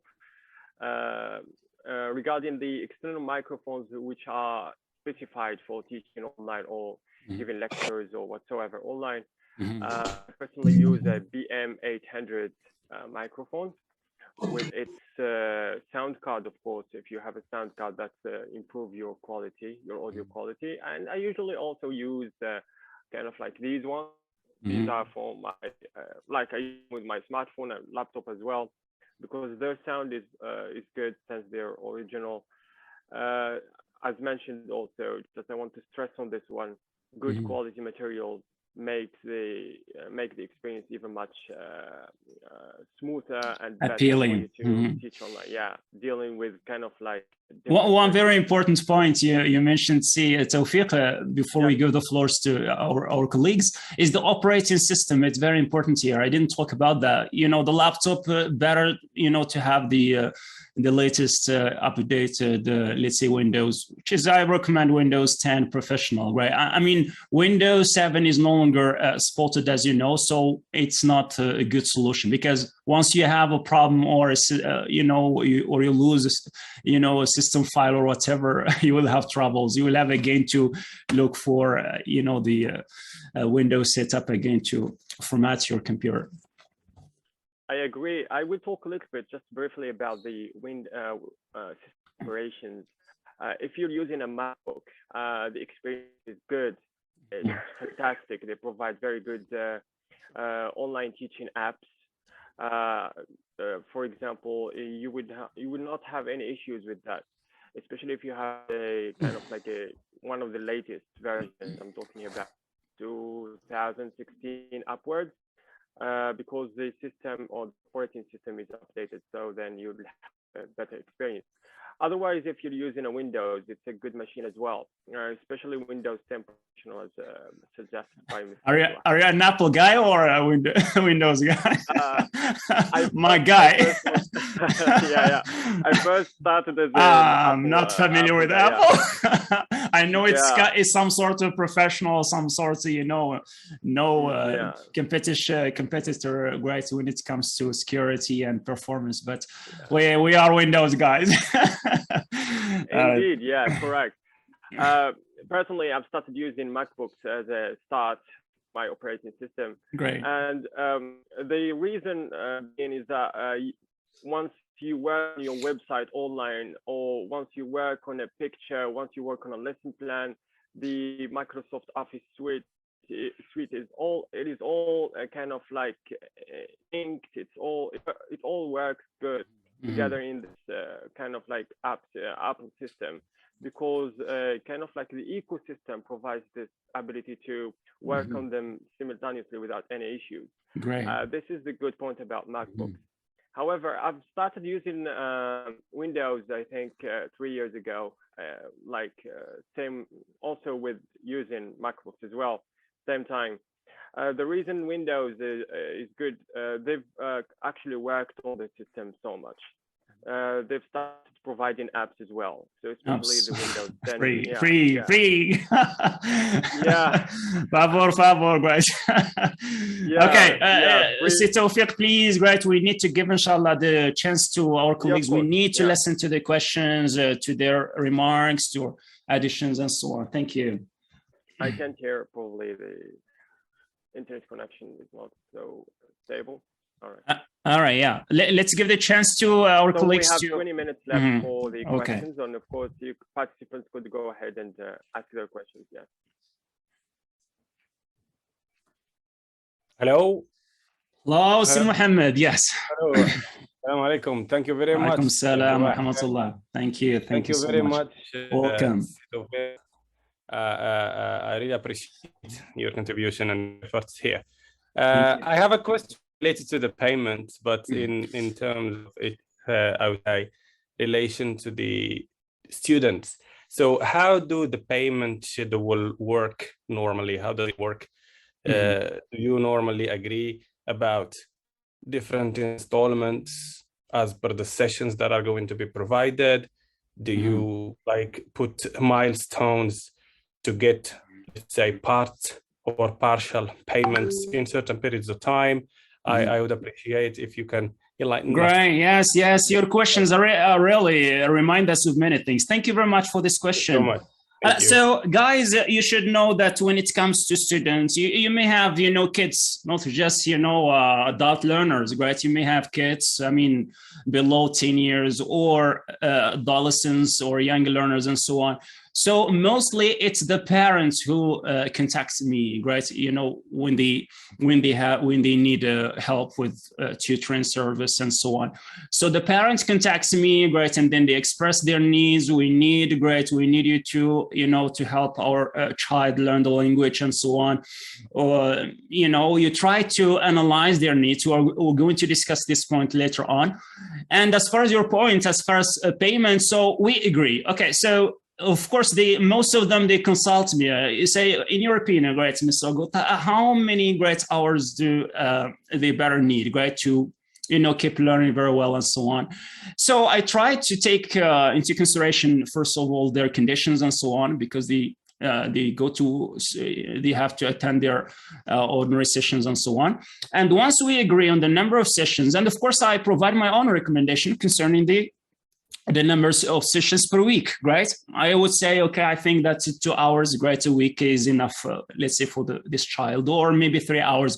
Most for the current students that they have from Saudi Arabia, France, and so on, most of them actually, about 90% of them, right, have 3 hours, let's say, sessions, 3 hours a week, right? And once you agree with the parents and so on, so you try to negotiate the price too. Okay, we say, it depends, right? It depends on the the person you are talking to, the price that you have already charging your students and so on. It depends on your pricing strategy. This is, again, if we want to set up a tutoring business, this is another topic that requires actually training and so on, how to set up a tutoring business. You have to draw your business plan, which includes your tutoring services. What are the tutoring services that you provide and so on? All right, in English for general English or whatever, English for specific purposes, tutoring for, exam preparation or whatever, IELTS, TOEFL. These are, different services. Okay, so you also part of setting up your business, of your business is you have to determine your pricing strategy. All right, pricing strategy, we'll discuss this point when talking about platforms and so on.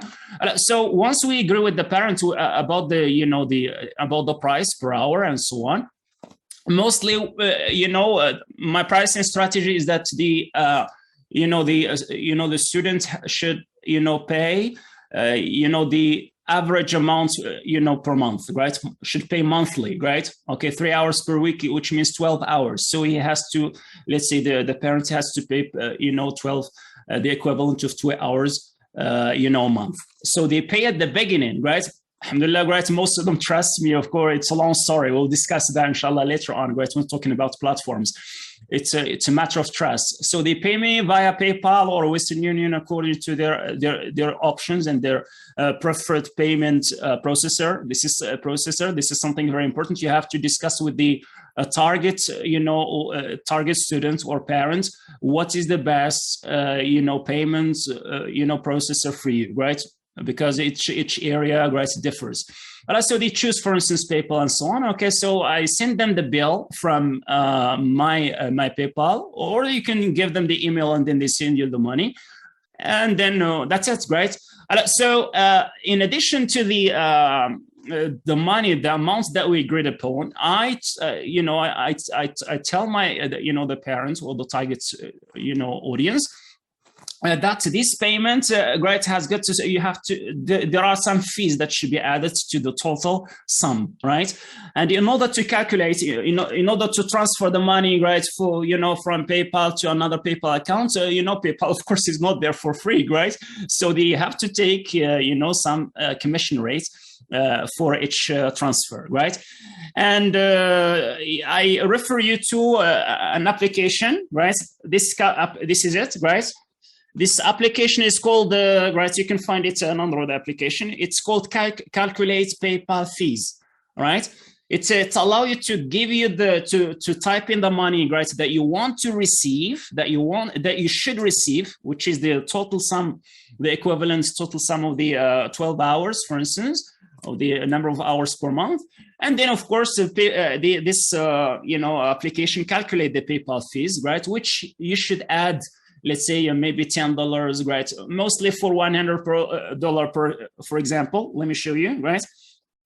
If for instance I have three, let me say here, if I have $100, right, the parent should pay $100. So the PayPal fees is $4.70. $4.70. So the parents, I explained to them that they should pay $104.70, right? Okay, so we have to add the commission, let's say the transfer fees. So this is how things go. It's a matter of negotiation with the parents and making things clear for the parent to know exactly what's there, and right, things are, are processed this way. Yes, we want more questions and the interventions, please. Thank you very much. I hope that I have answered your question, a lot of insights were there. I appreciate it. Great. Yeah, this application is very important. Inshallah, I will, if I didn't forget, I will try to share it with you, right? To calculate it accurate. It gives you exactly. No, because in my opinion, there is PayPal, but probably Western Union could be the best option. You know why?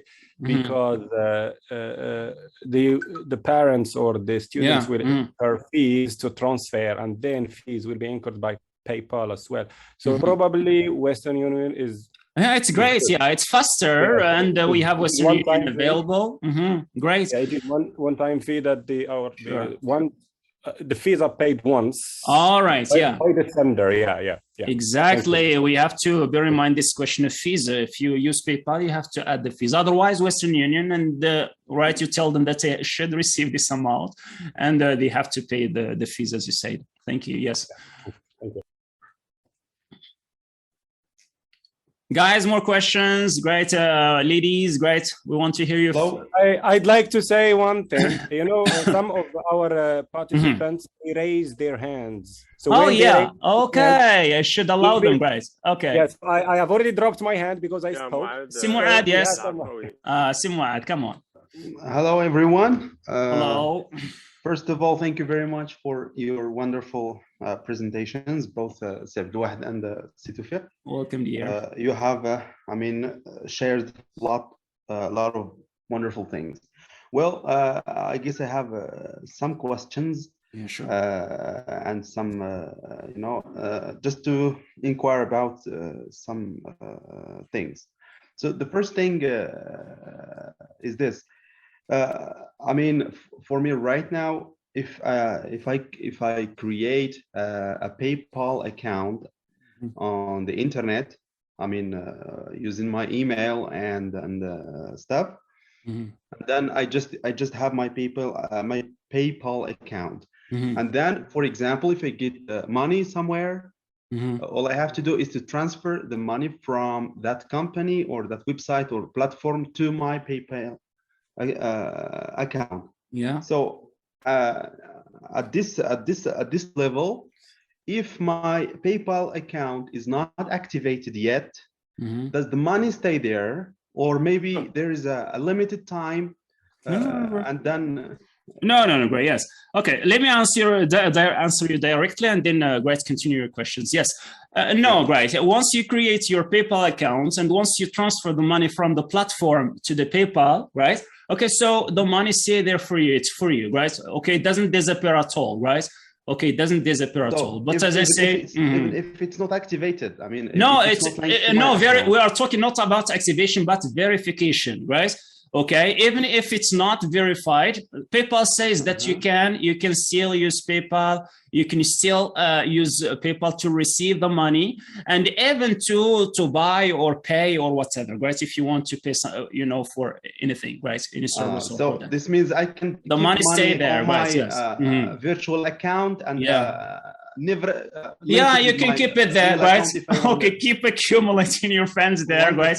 It won't until another day, and then when you think about getting the money, then you think about finding a way to verify the PayPal. Yes. Wonderful. Just as I said before, you know, the email is sensitive, right? You have to because I know some typical people who always forget about their credentials. You shouldn't forget about that, and you should pay attention to your mobile phone. If you install the PayPal here and then you insert your, you know, the application, you set up the application and so on. So now your mobile phone is like a bank, right? You shouldn't leave it anywhere, or you should pay attention about that. Yes, thank you.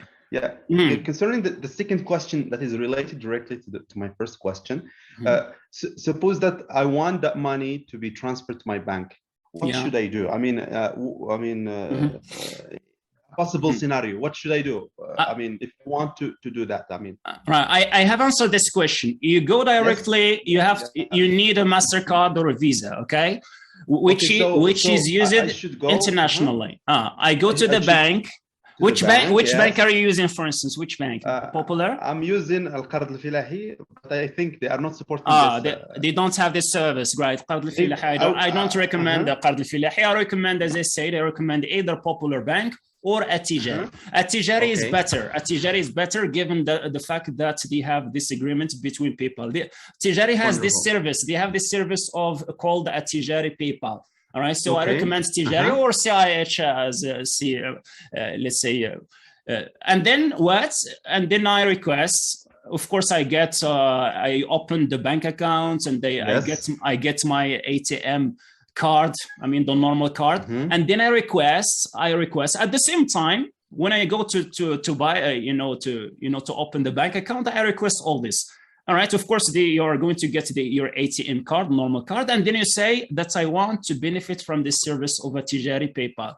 Okay, and plus the WebPay, my WebPay, right, which is the card that they have, which is used, virtually, for online purposes. So that's once you get that card, it takes about 7 days, maximum 10 days, and then the card they will, call you or get notified via your message or email that the card is available. You go, you take the card, and make sure that something very important, you make sure that you put some funds in that card, because that card is it's a prepaid card.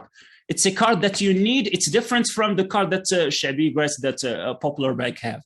This card that the Tijari have, it's a prepaid card. It means you have to charge, charge it with the money, that you want, and a certain amount. I recommend to put about, to deposit about 100 dirhams, right? You told them, please, I want 100 dirhams in this, in my card, which is my web card. Okay, so because there must be some funds there. Then you take the card and then you go to your PayPal, and then you will find in PayPal, you'll find, an option in the menu. Link your card. And then once you click on link the card, they will give you a few things, right? So just your card number, right? Which is written on the card, plus the CCV code, 3 numbers, which is a code that you need to submit. Once you submit all this, you type in those, numbers, you click confirm, you click OK, and then they will ask you, they will tell you, PayPal, a message will prompt that PayPal is going to they are going to take something like 15 Moroccan dirhams from your account, from your card. And that's why I say that there should be some funds in your card.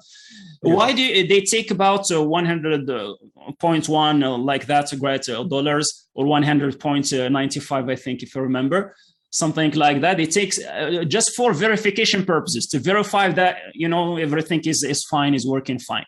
And of course, later on they will refund. They will send you back that amount that they have already taken. And after that, when they send you that back, the refund, you go to your transaction details in your bank account in the internet. You log in into your bank account, you look into the transaction history, and you will find that a certain amount has been refunded by PayPal or has been taken by PayPal. Then you will find, some four numbers, a code.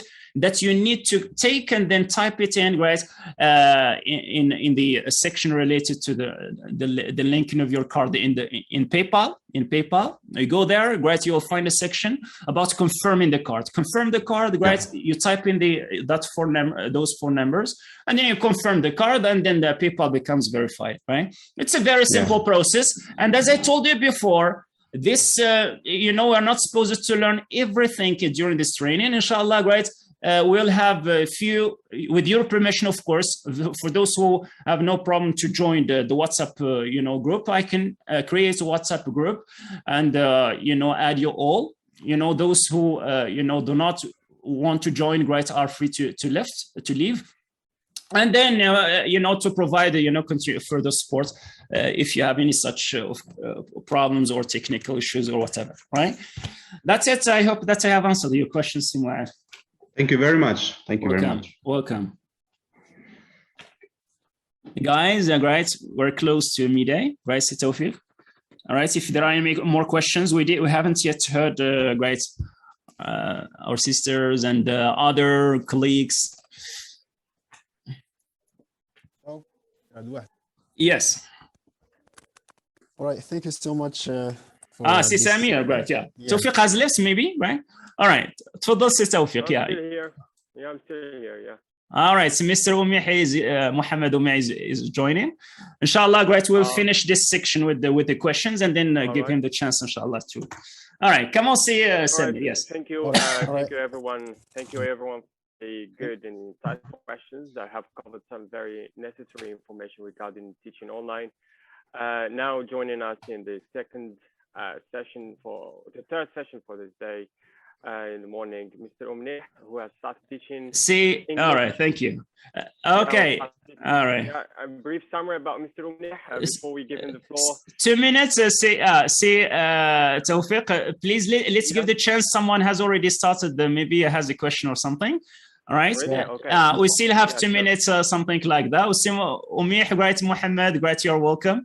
Let's give a chance, maybe 5 minutes, great. I hope Mohammed, great, will be patient a little bit. Someone else want to ask any other question? Yeah, of course, you can go ahead. All right, thank you so much, Mr. Abdelouahed and Mr. Tawfiq, for organizing this such webinar. Welcome, Samir. I just have a question. Actually, you have explained many things concerning the way we get paid and the way we can link between the virtual bank and the local banks that we have, the local.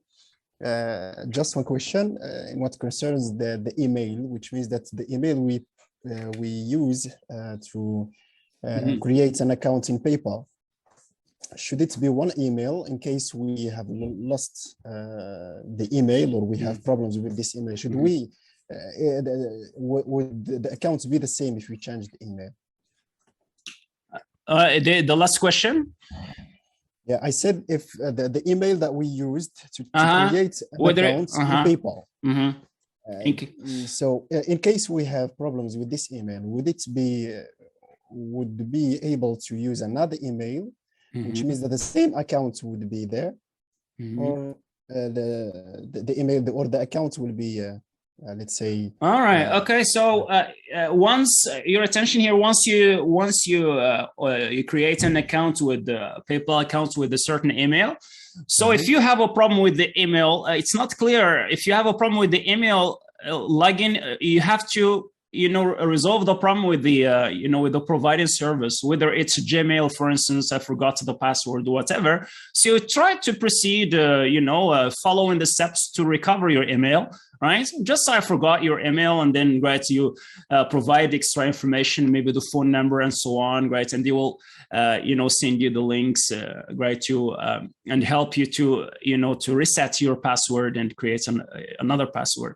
All right, but the one that you use, with PayPal is going to be the one, the active email that is related to PayPal. I mean, we cannot create, have PayPal with the two emails at the same time, right? One PayPal account means one email, right? This is the point.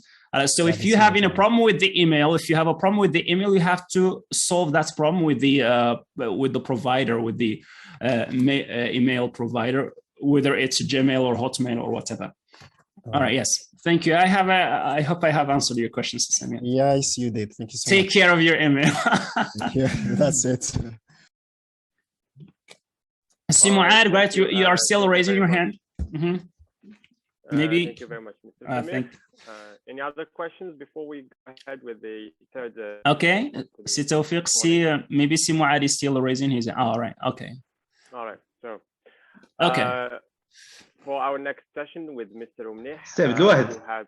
In case no other teachers are asking questions, I have a request. All right. My request is as follows. Please, if it's possible to make a wish list of the material any online tutor would like to have, just make a list of materials that an online tutor should have, like the camera, the brand. I mean, the best that one can get. All right, yeah. Actually, I know, right.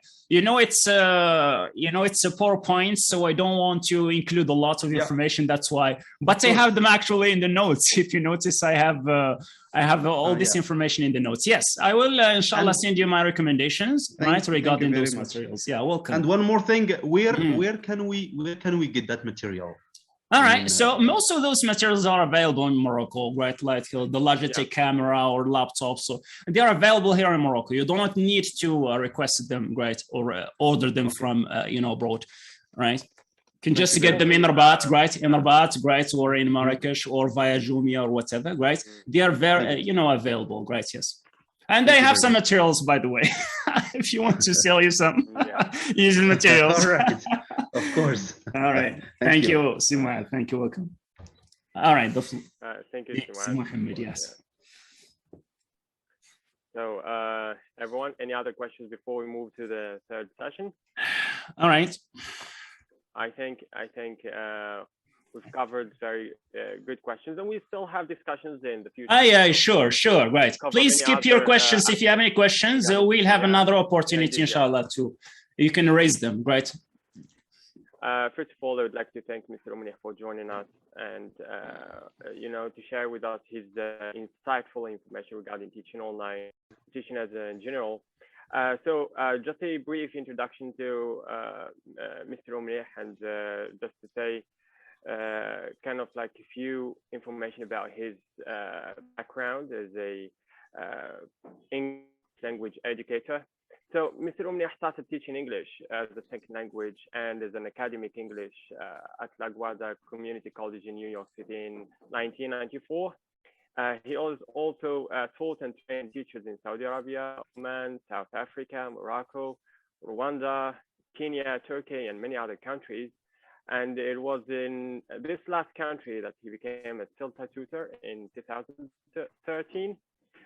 Going beyond CELTA, he has also designed and run numerous workshops and courses, both primary and secondary Singapore public school teachers.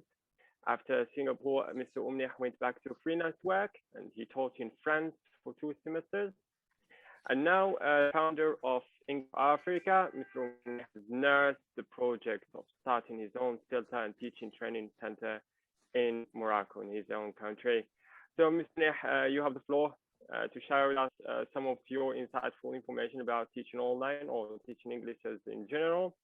Thank you very much for being with us today. And yeah, the floor is yours. Thank you very much, Tawfiq.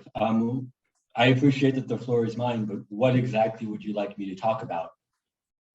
All right, thank you very much too. Great see you, Miha, great for being here. This is Mr. Abdelouahed talking to you, great.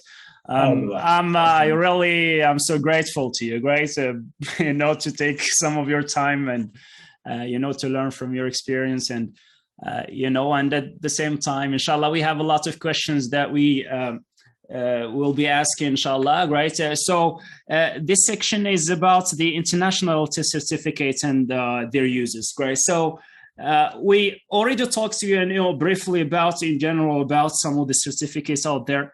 Mr. Umnih, we want you to share with us, right, some of the necessary, LT, international LT certificates that can allow our colleagues who are teachers and they are passionate about going into this online tutoring journey. What are some of the requirements as far as these points are concerned? What do you think is the best choice out there in order for their business profile to stand up as successful tutors? This is the main important questions, and the rest is we'll open the discussion, inshallah, for any questions. Thanks, Abdelouahed. If I understand your question correctly, you'd like me to comment on basically the connection between online teaching and ELT certification, right? Exactly. Yeah. Right. Yeah. I mean, in my experience, a lot of, if not most of the people who teach online don't have any certificates at all. Yeah. In order to be successful as an online trainer, you need marketing. It's basically a sell game. If you can sell yourself well, doesn't even matter if you're a good teacher. If you can sell yourself well and make a lot of money, if you're a great teacher, like an awesome, wonderful, unbelievably good teacher, and you're not good at marketing, you'll make zero money. Right. That's the sad reality. So that's generally speaking. There are some online schools that require certification or require some kind of training that the teachers they employ have some training. So there are two different cases. There's a case where you are working for yourself, you're an independent contractor. It's all about the marketing, nothing else. Mm-hmm. If you are working for an online company, an English language school that works online, some of them will require certification. The type of certification that they require is not necessarily the same. Different schools will ask for different types of certificates. Mm-hmm. And not all certificates have the same value. There are, so a little bit of terminology. TEFL certificates. TEFL stands for Teaching English as a Foreign Language. That's basically any certificate, no matter where it comes from. It comes from English for Africa, from my company, for example, that says you can teach English as a foreign language. So it's not so people often confuse TEFL and CELTA, etc. TEFL is a category of certificates. It's not the name of a certificate. Then you have the kind of high street certificates, the ones that are most widely recognized worldwide. And there are only two really that stand out, and that's the CELTA and the Trinity. Mm-hmm. And these two stand out because they're really good at marketing. Cambridge is very, very good at marketing, and the CELTA certificate from Cambridge is really very widely accepted. And if you want, I can go into details on where it's more accepted or required in other places later on. The Trinity is of equal value. They're both recognized by the UK and Wales teaching teaching governmental bodies as having a level 5 qualification, which is not quite a bachelor's degree, but it's well up there. And the reason why they're really good and accepted by centers, in addition to the marketing, is because they're standardized. They require trainers to be authorized by either Cambridge or Trinity College. So the trainers have to go through an authorization process. It's quite strenuous, it's quite difficult. The certificates themselves are, when I say they're standardized, what it means is that employers know that the people who've taken these courses have been assessed for at least 6 hours of training. And they know that the assessment has been made based on specific criteria. So when you're on a CELTA course, for example, your trainer has a list of about 42, I think, criteria points. Whenever you teach, we're ticking off the criteria. Yeah, you did this, you did that, you did this. And employers know that we're doing that. And so they know that the teachers who come to them with these certificates are capable of doing these specific things. I think I've answered, I've given you an overview of certification and online teaching. I'd be happy to field any specific questions. Or if you want me to talk about myself, I could talk about myself. That's fine too. All right. Okay, thank you so much. Great. Yeah, sure. Actually, we have great much more. We want you to share with us your experience, especially and learn more about the English for Africa. We introduced you as Mr. Mohammed, right, the founder of English for Africa. What's English for Africa first, and what kind of service they are providing?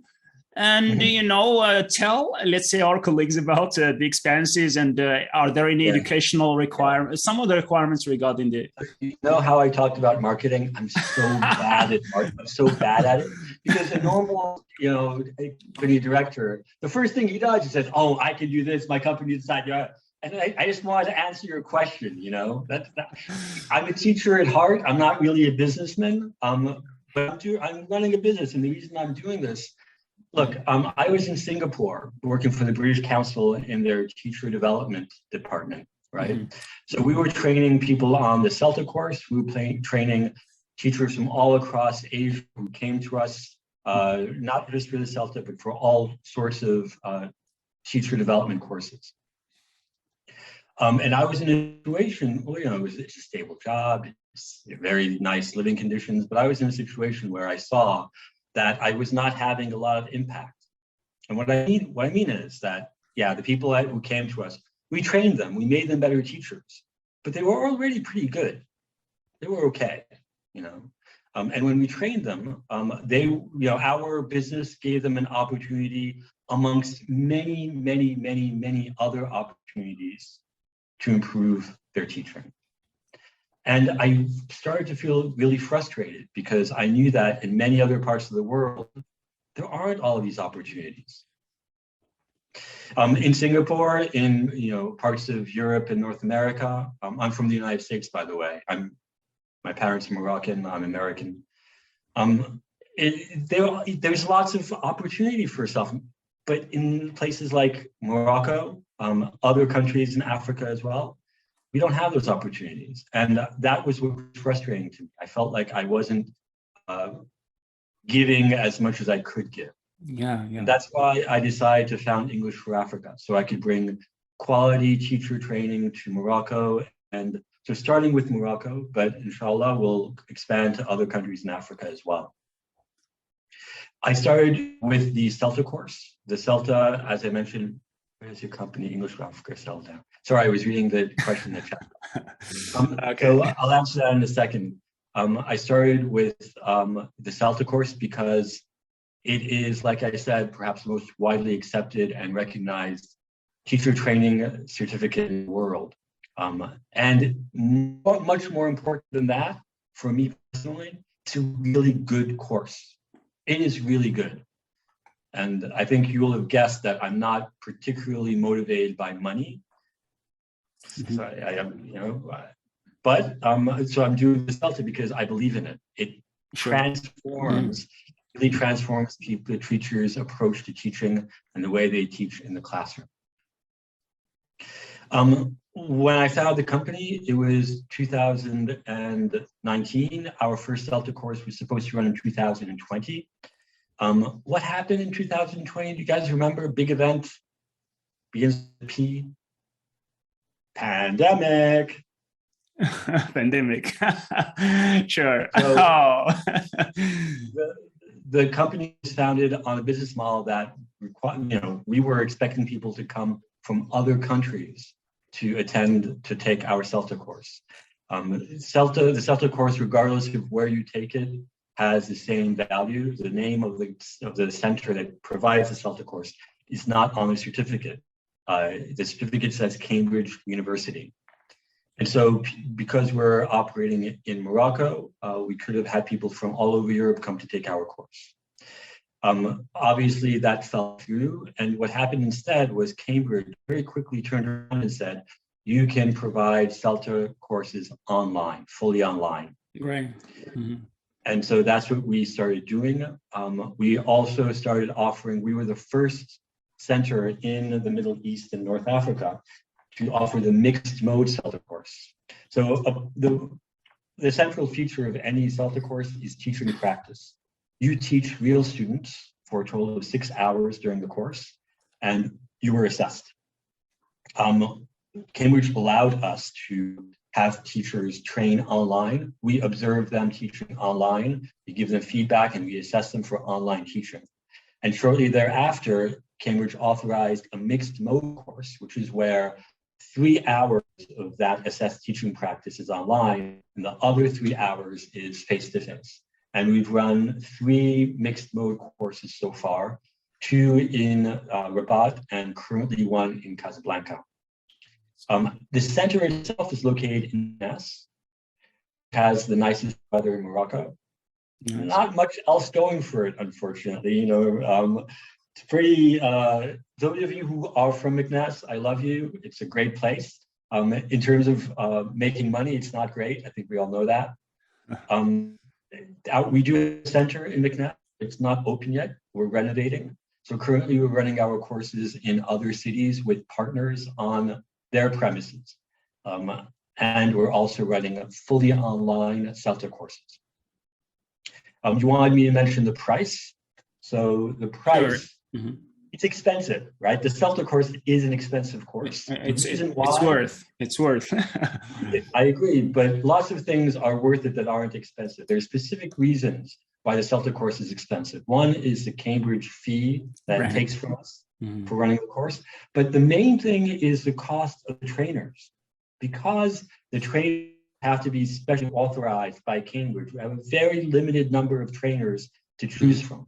In Morocco, I am the only trainer, the only CELTA trainer currently that does not work for the British Council. Which means that I have to pay people who don't live in Morocco, from other countries. Sure, yeah. That's very high. So the fully online course is cheaper. It's 12,300 dirhams. 12,300. The mixed mode and face-to-face courses, once we start running them, will be 16,000. It's the same, it's along the lines of what you would pay if you went to parts of Spain or Turkey. Same price, except you don't have to travel, you can take the course right here. And you have the assurance that it's a really well-run course as well, because we have lots of experience. I only work with trainers that I've worked with in the past. So we're well coordinated, we present this, it's a coherent course. So now I'm selling myself. All right, no worries. All right, we actually enjoy learning and listening, you know, to your experience. We need great the audience, of course, inshallah. Great. We'll have like 5 minutes, and then you know, you guys feel free to raise your questions and so on. We want to know if there are any certain requirements, you know, for you know, those who want to take, let's say, the training, the CELTA training. Do they need to have a certain education level, take maybe a certain English proficiency test, or just there are only 3 requirements. Really. 3. One is you must be above 19 years of age. Yes. The second is you must have a high school diploma. High school, so the equivalent in Morocco is the baccalaureate. Baccalaureate, right? Yes. And the third is that you have to have the ability to succeed on the course. And when we say ability to succeed on the course, there are 2 things we're talking about. One is language ability. You need to have a high C1 level. High C1, and you have to have the ability to learn. And how do we assess whether you have the ability to learn? We have a selection process that you go through, which includes a couple of written tasks and an interview. And by the end of that process, which is free, by the way, the other centers charge. We don't charge anything because I don't think it's fair, to be honest. You know, everybody deserves a shot. By the end of that process, we can tell you it's likely that you will succeed on the course. I mean, I'd love to take everybody's money and say, yeah, just come make it. But the fact is that it's possible to fail the CELTA course. We have to stick to the criteria. Yeah. And you have to meet the criteria to pass. However, we tell you if we think you will succeed, because one thing nobody wants is people not succeeding on their course. The money is not what I want. It's to help you become a better teacher. All right, great. Yeah. Apart from this, advantage of taking the CELTA online and so on, is there any flexibility regarding, let's say, the pace of taking the course and so on? Yeah, absolutely. So when I started doing this, the fully online course, I made a decision to only offer it on a part-time basis. Because I'm targeting people in Africa, in Morocco, who cannot take time off of work to take a course. I'm targeting people who work full-time and who will therefore only need to be in attendance on the course 1 day per week for a period of 11 weeks. 11 weeks. We run the course on Saturdays. Saturday, all day, you have to be online with us. No other day of the week. However, there is work to be done, right? But you can set your schedule. It's extremely flexible. We have an online Moodle platform with a lot of the content. And then we meet on Saturdays for teaching practice, feedback, input, and lesson planning. So we help you to plan the lesson that you're going to teach the following week. Oh, right. Yeah, nice. We hear about maybe a similar certificate about Delta. What is the difference between CELTA and Delta? Delta standing for Diploma in English Language Teaching to Adults. It's a very simple difference. The CELTA is a certificate level course. The Delta is a diploma level course. What that means is, in the UK, if you're in the UK and you have a CELTA, it's equivalent of almost a bachelor's degree. In the UK, the Delta is the equivalent of a master's, level 7. Yes, right. The Delta is usually taken after the CELTA, but not immediately after. So we're currently in the process of becoming a Delta center. If there are people among you who have taken the CELTA and you want to do the Delta, you can come to us as well for that. It's a really, really difficult course, the Delta. Right. I mean, I know I'm not supposed to say that. I'm supposed to say, yeah, you can do just it. for I qualified. You don't want to get the Delta until you're ready, okay? Because the fail rate on CELTA is very low. Almost everybody passes, right? The Delta is different. You have a failure rate like 30%, 20%. It's quite high. Right. Nice. Very good. Great. Guys, we want to hear your questions. If you have any questions, please feel free to raise them. All right. Thank you very much, Mr. Oumir, for the introductions into the different courses educators could take online and in person, or to improve the teaching practices and gain or get those certificates. So we have 5 minutes to go for questions, if you have any for the participants, and then we will have another presentation for 15 minutes. If there are no questions, I can tell you about the other courses we offer. We have a trainer course, so we train teachers to become teacher trainers. Yeah, sure, Mr. Oumir. Nice. Okay, go ahead. Do we need preparation before enrolling in CELTA?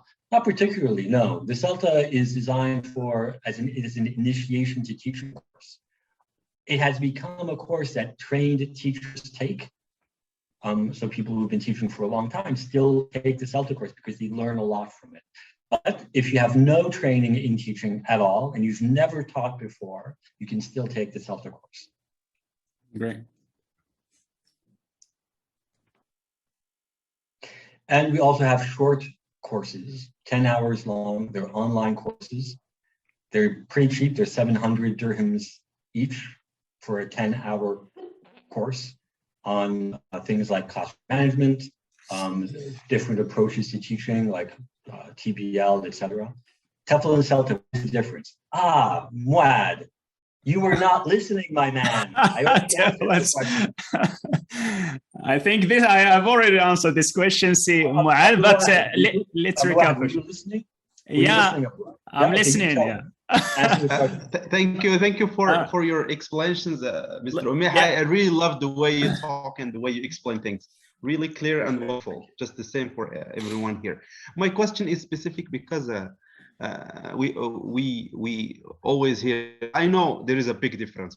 We know there is that no difference. Wahad, listen to me. There's really no difference. uh-huh. Listen, TEFL is an acronym that means Teaching English as a Foreign Language. Any certificate in the world is a TEFL certificate. The CELTA is a TEFL certificate, but there are different qualities. It's a brand of TEFL, right?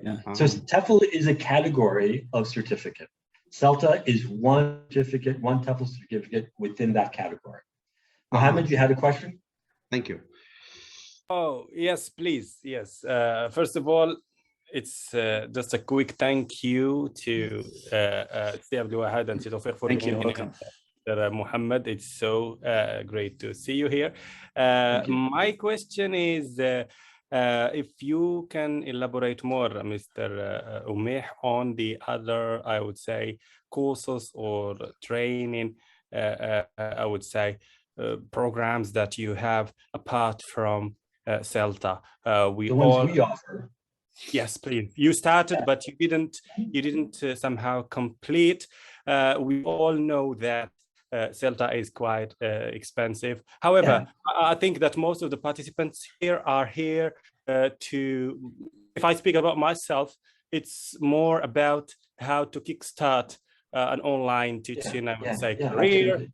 You got me. So probably CELTA is the next level. It's something that I'll answer your question, Mohammed, very quickly because we don't have a lot of time. I'm not going to give you a list of the courses that we offer. There are really a lot. I've been training teachers for a very long time. And basically, there are, I think, 6 different courses, 10-hour courses, 20 different workshops, 4-hour-long workshops on a variety of different topics. And one of them is on training, on online teaching. So you can come to us and we'll provide you with the basics of teaching online. They're relatively cheap, but their requirement is that we have at least 6 participants. So if you can get together 5 other people for any one of these courses, you'll only pay 700 dirhams each to take part, which is not bad. Nice. We have one question here has been raised by one of our ladies here.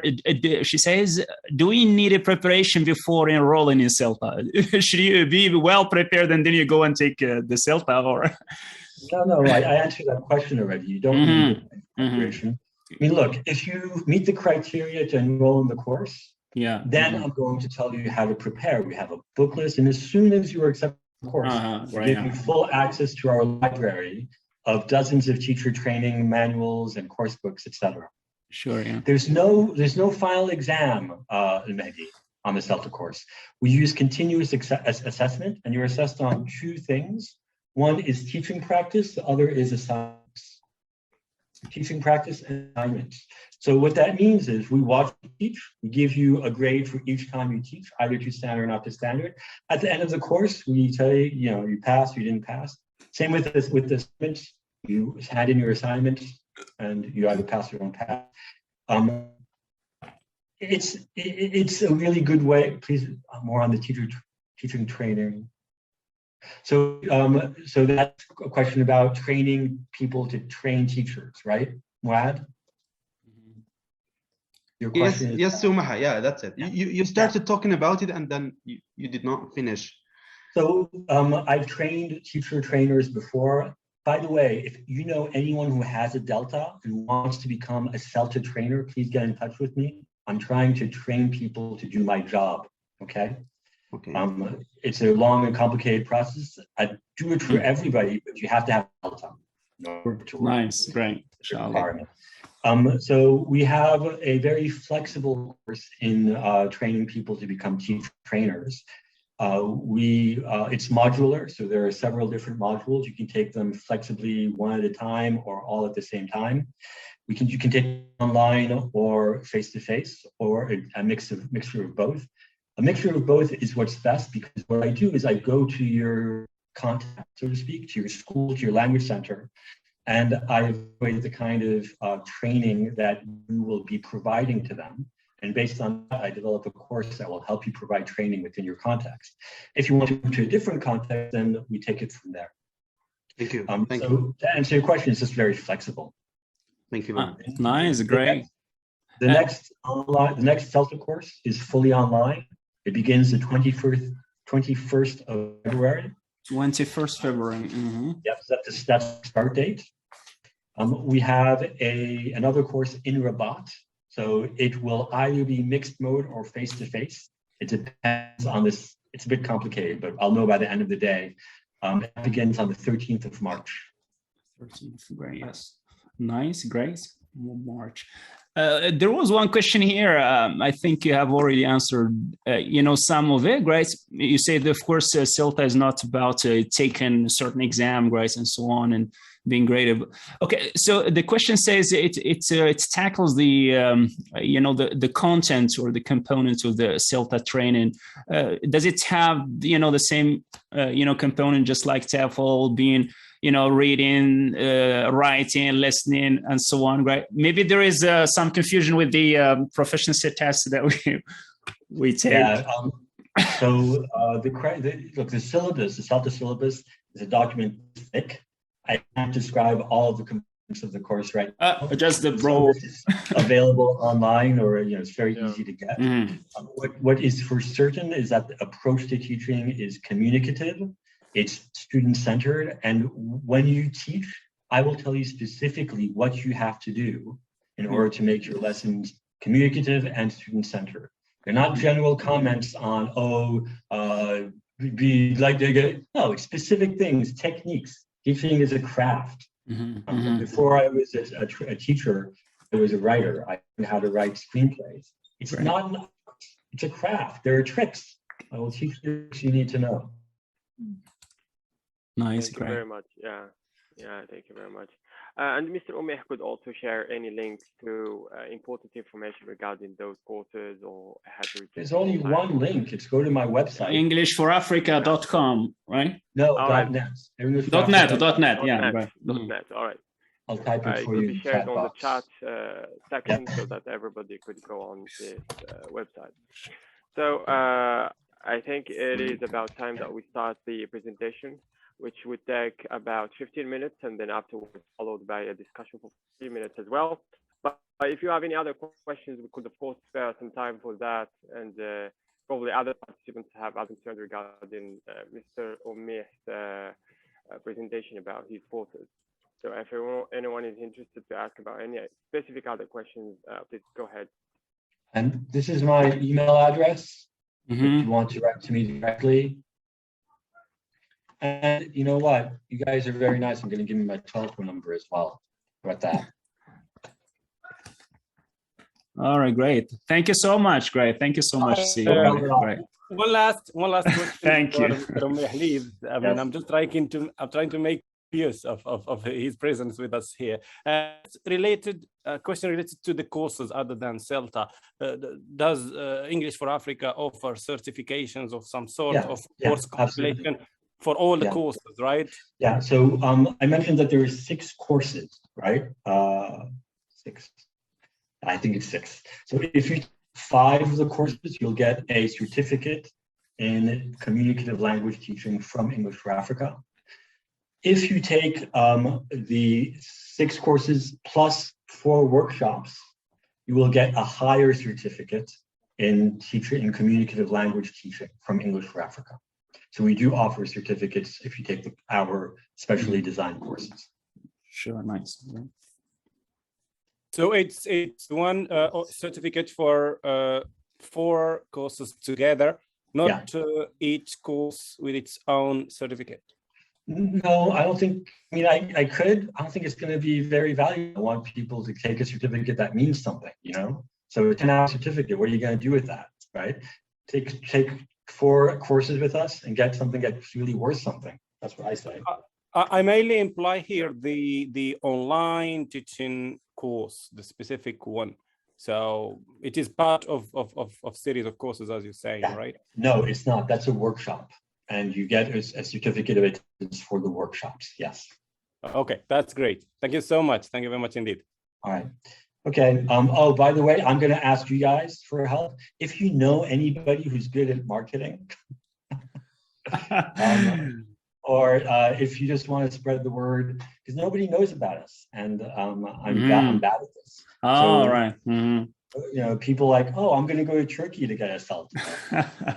Here in Morocco. Here's a question. I don't know if it is internet connection or. Yeah, your internet connection is a little bit poor, right? See it, Tawfiq. Yeah. Okay, well, let's say spread the word, great. Inshallah, see Muhammad, great. And if there's someone who is, you know, a specialist and interested, great, in such, you know, a business, inshallah, we'll refer you to you, inshallah. You're welcome, Mehdi. Bye, guys. Thank you so much, great, for your presence, for your time. I must, you know, spread my thanks again. And inshallah, great, your contact information are, you know, have already been shared. Inshallah, if someone is interested in learning more about, let's say, this service, inshallah, they will contact you. Thank you so much. Great. Bye, everybody. Take care. All the best. Thank you. Thank you so much, Ahmed. Thank you so much. All right. Hello, everyone. Welcome back.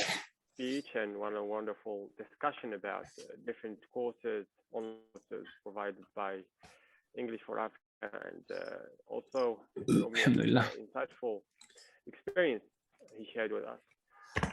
So, Mr. Abdelouahed, we move to the next session, which is a presentation, a 15-minute presentation, right? Yeah, we'll try to make it as short. It's not that it doesn't require that much time, so that we can, inshallah, great, you know, spare some time for any more questions, especially if you have some questions about even the previous presentations being raised before. We can spare some time for that, indeed. Yeah, so it is about online tutoring software and platforms, reviews, requirements, and application process. We've tackled just a bit of that before in our first session, I believe, regarding speaking about operation systems and kind of the apps that would allow you to teach online. I could mention a few, but I leave floor to Mr. Abdelouahed to talk about specific ones and his experience using them. So go ahead, Mr. Abdelouahed, you have the floor. All right, thank you so much, great, dear Tawfiq, for the great job. All right, so guys, this you know, presentation has to do with the you know, just sharing some ideas about some of the most common you know, tutoring software being used, and also some of the platforms which you need to you know, to apply for, so that you can you know, start you know, tutoring. We'll provide some reviews and some recommendations about some of the best you know, choices out there. So as far as the online tutoring conferencing software available there, you already you know, especially that are you know, the best options for Moroccans here, because there are so many great conferencing you know, software out there, right? But these are the most the popular ones that are used in Morocco, because other, you know, softwares, maybe some of them are, you know, they are paid, and some of them are not useful, right, for Morocco, right? Maybe if you are in the United States or another country, it's going to be good.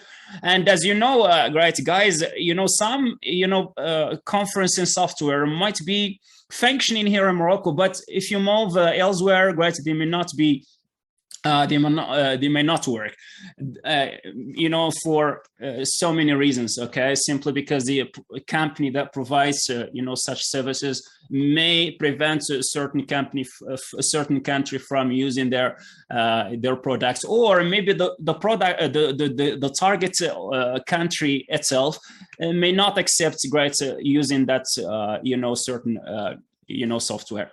So we got the Zoom, right? This is the number one. These are ranked according to their popularity and to their you know, to their quality, right? And the one that are trusted by professionals worldwide. We got Zoom is the number one you know, software that is trusted by so many professionals and agencies, and that is used you know, worldwide, you know, in conferencing, in tutoring business and video conferencing and so on. There is a report that you know, reports that about 45% you know, choose either Zoom or Skype for business for video conferencing. Skype, of course, here we'll talk about the you know, Skype, Zoom, as we got different, you know, packages. We got the free version of Zoom. This one is not actually is not that practical. The free version of Zoom is not practical.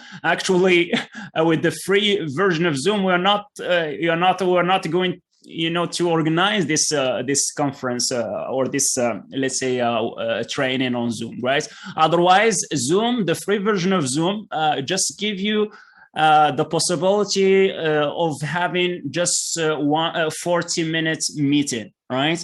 We can't have more. You can't have more than that, right? So there are time constraints for the Zoom basic or Zoom free. However, if you subscribe to the pro version of Zoom, which is the one I'm using right now, which is the pro, Zoom Pro, this one allow you to connect with the maximum of 100 participants. We can have more and more participants. The higher number is restricted to 100 participants, connecting all together in one meeting. And the most important is that there are no time constraints regarding this point. Okay, we can have like 2 hours, 3 hours, right? A meeting in just one meeting without any restrictions. And it's well trusted because, regardless of the higher number of participants that will connect at the same time in real time, you won't have actually you will rarely face problems communicating with people, unless if you have problem with your connection. Also, Skype is good, right? I use both Zoom and Skype with different students, from Saudi Arabia and friends. And for Skype, I recommend if it's possible, of course, for the target audience to use it. If it's available for him and applicable for him to use it, I prefer to use Skype basically with with kids. Kids like Skype a lot, right? Why? Because Skype is endued with it's equipped with a lot of emojis and so on, right? You can make use of those emojis, beside, of course, screen sharing and so on, right? So those, emojis with different that tackle especially kids, you can find whatever. If you're looking for vegetables or the items, you can find them there, fruits, a lot of things out there. So this is really, mostly preferable, to be used, right, with kids. But who decides what to use? You have to, negotiate with with the target audience, right? Okay, ask your students whether it's possible for them to use Zoom or not, right? Sometimes they are not familiar with it, so you will have to consider their options. Okay, so for things to to go smoothly without any problems. And also Skype, even if it's good, right, with kids and so on, right? But you have again to make sure that the target student can use it and have no problems using it. And if the student maybe suggests to use Zoom and you are not familiar with Zoom, this is no reason to say, no, I'm not familiar with Zoom. No, you have to accept the challenge. I had very short experience dealing with Zoom, just like 1 year, right? It's not that much. However, I just learned, right, how to manage and Zoom and so on in a very, very short period of time, right? So just take the action and use such great conferencing apps and so on, and then you will learn everything through the time. Also, Google Meet is also great, very known, and Google Meet is mostly used, with higher. With university students, right? With the academic level, they can use it, right, easily, sharing the screen and so on. And it's free. It's free. You don't have to pay lots of money, right? But it's rarely used, right? With the common students, kids, teenagers, and so on. They don't use Google Meet a lot, right? Especially the students, abroad, whom I'm dealing with, right? Most of them are dealing with Zoom or Skype. I taught, students from Germany, kids from Germany, we used to use, the platform. Either the platforms, by the way, they have, if you join a certain platform, this is something very important. Most of the platforms try to keep you within the platform, not moving outside the platform and have external contact with students. Otherwise, they will lose their clients. This is something very important, right? If you are working for a certain platform, and if you read in their terms and services that you must respect and make use of their web conferencing apps. Most of the platforms have their web conferencing apps, a space where you can communicate video, audio, just like in Zoom and so on, right? And the possibility to share screen and so on and so forth. So you have to stick to that, right? Because if you are trying to have lessons outside that platform, that means that you are you will have to send, right, your contacts, your Zoom contact information or Skype ID or whatever, and you will be sure that you will be your account will be suspended or blocked because you are violating some of the terms of the service. You're violating their policy, right? Because this threatens, losing, right, the clients for you, right? So you got to, unless if the platform allow you to do that, right? Some platforms actually use integrate Zoom into their platform, and they give you this possibility to have the lesson, let's say via Zoom, right? To teach via Zoom. If it's okay, it's okay. If it's against the platform policy, so I have to avoid that. Otherwise, my account will be suspended. Right. But if you are a private tutor and you have your own business, you are doing your own, as Mr. Mohammed said, right? Marketizing. You have your own marketizing strategy and so on. As I'm doing too. I use it to work, in platforms and so on. But now, currently, I no longer work in a platform, right? I'm registering different platforms, which we are going to discover after a while. But currently, I'm struggling to set up my own business and so on. This is another stage. Right. I started with a platform. I recommend you also to start with a platform, with working for a certain company. You are going to learn a lot of things from them, And later on, right, you can think of setting up your own business, either as an individual, as an entrepreneur, or together with, with a team. And it's going to be better if you have a team, maybe 2 friends or 3 friends or whatever. And then, right, you agree on setting up the business. So then you have to follow the steps again on setting up a business and so on.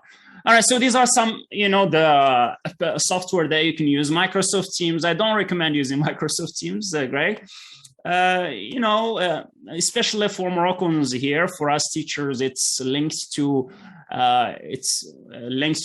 especially if you use the professional email, it's linked to the, to the Ministry of Education. So everything is controlled there, and, it's not according to the law, right? It's not recommended, right? It's not, actually, it's prohibited to have any kind of business relationship with students, right? It is just for educational purposes. So avoid Microsoft Team. TeamViewer can be used if you want to solve a certain problem. TeamViewer allow you to share the screen and control the, the computer of the target audience and so on, and have a live, screen together where you can interact at the same time, writing at the same time on the whiteboard or whatever. So these are the first 3 that I recommend: Zoom, Skype, or Google Meet. This is great. The 2018 State of Video Conferencing Report, which shows that Zoom is the #1 being used right now worldwide. And number 2 is the Skype for Business. Skype for Business is also great, recommended. Skype for Business, we are talking here about Microsoft Teams, right? Microsoft Teams is also, right, it has replaced Skype, right? For business purposes. So both of them belong to the same, company, which is Microsoft. All right, so go Zoom, or go Skype. That's better. This is, the Zoom subscription plans. So as you see, for the free version, right, you got just 40 minutes. It's true that you can have like 100 participants, but no more than 40 minutes. At first, I used to use Zoom, right? Free Zoom, a free version, the free plan. And after 40 minutes, the connection, the Zoom disconnects, and they have to say, I told them that it will disconnect, right? It gives you a notification. And then again, I have to send again back the the link again so that they can reconnect again too. So that's too much, right? Especially if you have many students using Zoom. So this is the plan I'm using right now, the Pro version, right? It's about 149 and 50, right? Nearly $150, right? A year. Okay, so you can pay either annually or monthly. And that's it, guys. So it's unlimited. You can have, host up, let's say 100 participants, and they say, and they give you also 1 GB cloud storage, right? Because sometimes you may need to record, let's say, your lessons with your students and so on. And this is, if any kind of recording is an option, you should, of course, take the consensus from the parents. You can't record students and so on, during a private lesson without the consensus of parents. So you should better take their agreements first. Okay, so this is for small teams, right? Okay, so this is the first step, right? Maybe this is the first time I start tutoring, I can use this plan. Next, maybe after I develop my business, I learned a lot, right? I can move on to the next step, right? Maybe having a team or something like that and so on, right? Especially when you have a lot of students and so on, right? And then this for small businesses, and then again for big enterprises. Okay, so as far as the online tutoring platforms are concerned, we have many platforms out there. Again, I'm trying to focus on the ones and recommend the ones I have tried and I found very, very beneficial, right? The 3 first ones are the ones I recommend.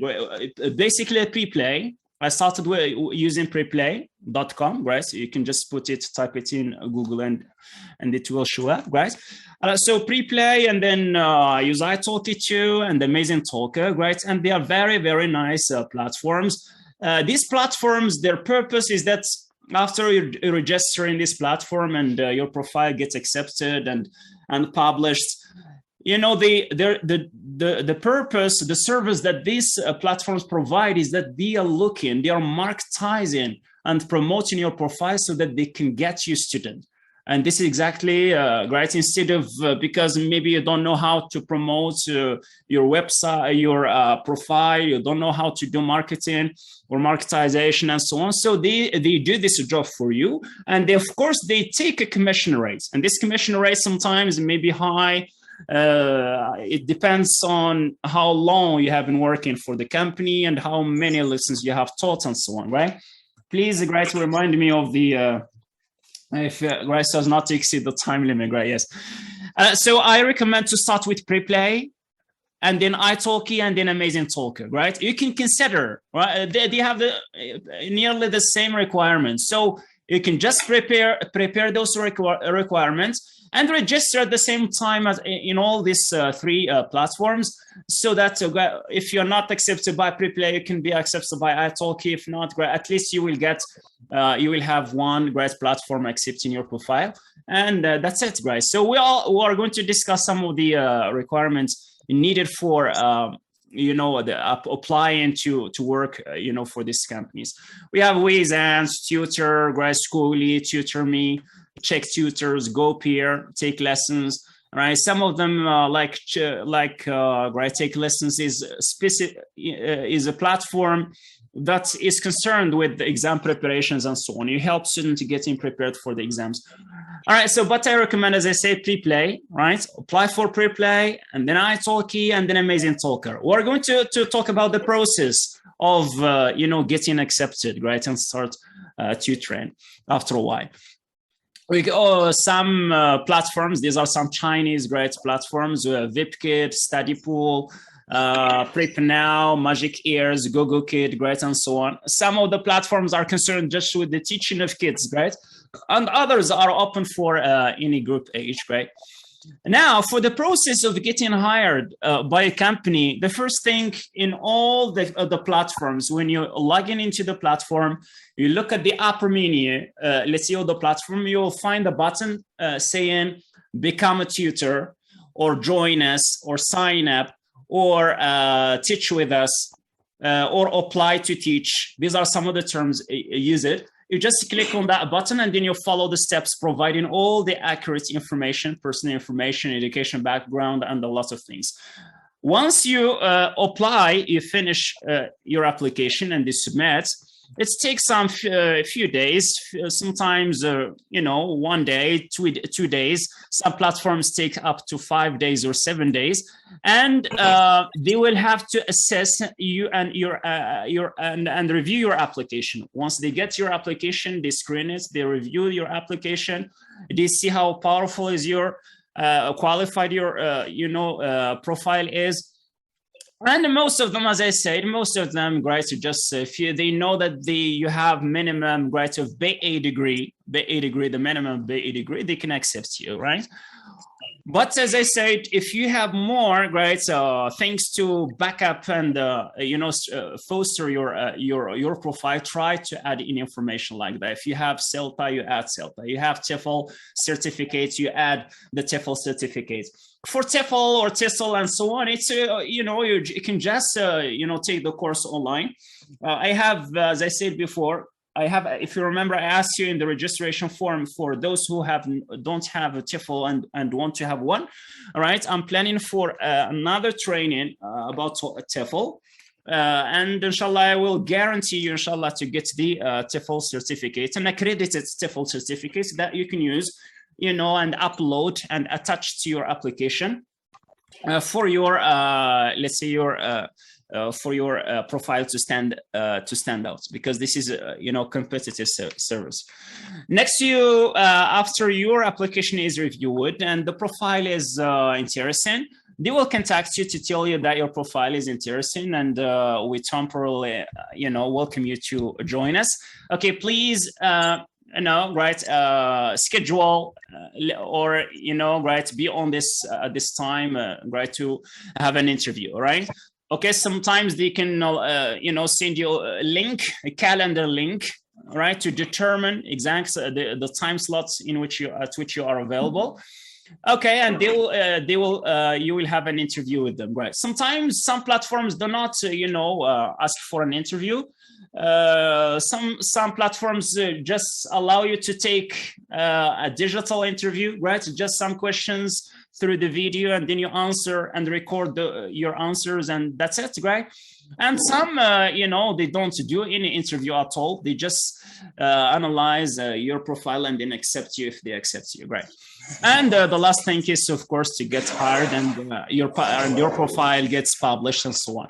Of course, all the information, there is a step, which is this one right here, where your information and the document that you upload, the certificates you upload and so on, your name and so on and so forth. These are, they try to verify this information, right? Those information are accurate and real and not just, fake. All right, so these are some of the main important, points regarding the software, conferencing software and platforms. Okay, if you have any questions, guys, inshallah, we can discuss them together. This is the last thing at this point. Inshallah, later on, we'll have, much more to discuss together. Thank you very much, Abdelouahed. I'm sure questions in the software you've mentioned earlier. We are going to answer a few, of course, as we're limited. It's 1 o'clock sharp. Already 1 p.m. But it's fine. We could also discuss some of those important points. Inshallah, yeah. Yeah, sure. Regarding the software mentioned or the apps mentioned by Mr. Abdelouahed, of course, you could choose the most suitable ones for your situation. But I highly recommend the ones he has put in the 3 first ones, as I'm sure he has put them in order of preference. Right, Abdelouahed? Yeah, sure. Yeah, Zoom, Skype, Google Meet. Yeah. Are these the ones you are using too? Yeah, sure. Zoom, preferably. Yeah, and other apps as well. I'm sure all participants are familiar Slack, with them. right? We're talking here about mobile ones. We could talk about WhatsApp, Telegram, and all their software. The more you simplify communication ways with your students, the better the the exercises, practice, and everything else is good.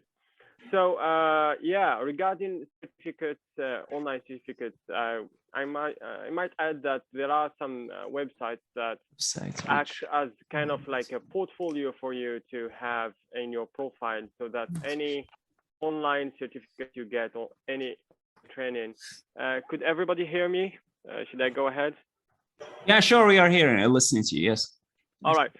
So yeah, many certificates you get online and trainings. You probably wonder, how might I show them on my profile, on a website, or my probably your accounts on LinkedIn or whatsoever. So I might share this very important website called Badger. It's an online website that kind of like hosts or kind of acts like a portfolio for your online certifications. I'm here sharing with you my backpack. Nice. So you have here all the certificates you've earned before for an online training. They're called they're badges. It is a great way to kind of like share your certificates with any other website whatsoever, because you want your online presence to be there. You want to have a kind of like a background. I have also like yeah. Should I go ahead? Yeah, great. Yes, I'm just looking at the messages and the questions. Yeah, right, nice. Sure. I could share here with you an example of mine. I've set up my personal website where I'm working on my CV that I have put together as in kind of like an online way to kind of like to share your experiences with whatever company that is online that wants to know more about you, so that you could just share with them the link, and there they have all the information they need about you. Instead of just sharing a PDF version, because now nowadays everything is has shifted to online. Everything has shifted to like I've mentioned, online resources. So I'll give the floor to anyone here who wants to ask any question. So we have Mr. Muad and Mr. Mohammed Talhawi raising their hands. I'll give the floor to whoever wants to speak. Go ahead. See, one question before that, right? Maybe Afaf Mehdi maybe asks a question. She said, please, sir, for the job offers, are there websites which are only dealing with tutoring online? Yes, great, Afaf. This is exactly what we have shared, a few minutes ago. Those are, examples of platforms. It means websites that you can, search on Google, right? Just type in Preplay or italki, Amazon or Amazon Talker. And then, you log into the website and you register, you apply, and submit all the required documents. And yes, that's it, great. Alhamdulillah. Go on, see Tawfiq, if there are any questions, Mu'ad. Okay. Yes, Mu'ad, I see. Or Mr. Mohammed. Yeah, go ahead, Mr. Mohammed. You could yes, please. Yes, just a question which has two parts. The first part is if you speak to us a little bit more about what material do you have to share online when doing an online, let's say, lesson, and whether any of you who already have some, I would say, experience teaching online, have you ever used WhatsApp? Is it useful? Because it is one of the most, I would say, easy to access and get applications. Did you try teaching with WhatsApp? How was your experience? Thank you very much. I might say that WhatsApp is a wonderful app to communicate with your students, let's say. And I would recommend Telegram, which is more practical when it comes to diversifying your language input. Like the text you send are more kind of like you have more control of them. You could share also. You have a kind of a database where you could have your exercises and everything ready, so that you could transfer to your students. So it's not kept only to what you have on your phone or mobile or PC. So you have an online database on Telegram so that you could transfer. And simultaneously, you could use websites where you have exercises of your students being corrected online, so they could send them to you on WhatsApp or on Telegram as well. So WhatsApp and Telegram are communication apps that you could communicate with your students with. You could use them to teach, of course, but it's preferable that you have meetings now and then, so that you can have your students feel that you're actually present with them and teaching them online. Yeah, that's a very good point. Very good point. Great. Tawfiq, great. The question that our friend raised.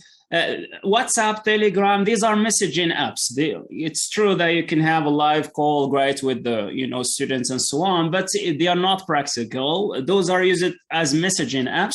So I do use them too. But after when I get in touch with my students and they trust me and so on, we exchange WhatsApp numbers or Telegram and so on, and then I use that WhatsApp number or Telegram to keep in touch, right, beyond the session, right? Sometimes I may send a message, right, via WhatsApp or Telegram just to remind him of the session or something, or homework or whatever, right? So, or maybe if I want to schedule a session, I'm not going to be present this afternoon, so I send a message, right, to tell them that, I'm not going to be present for some reason.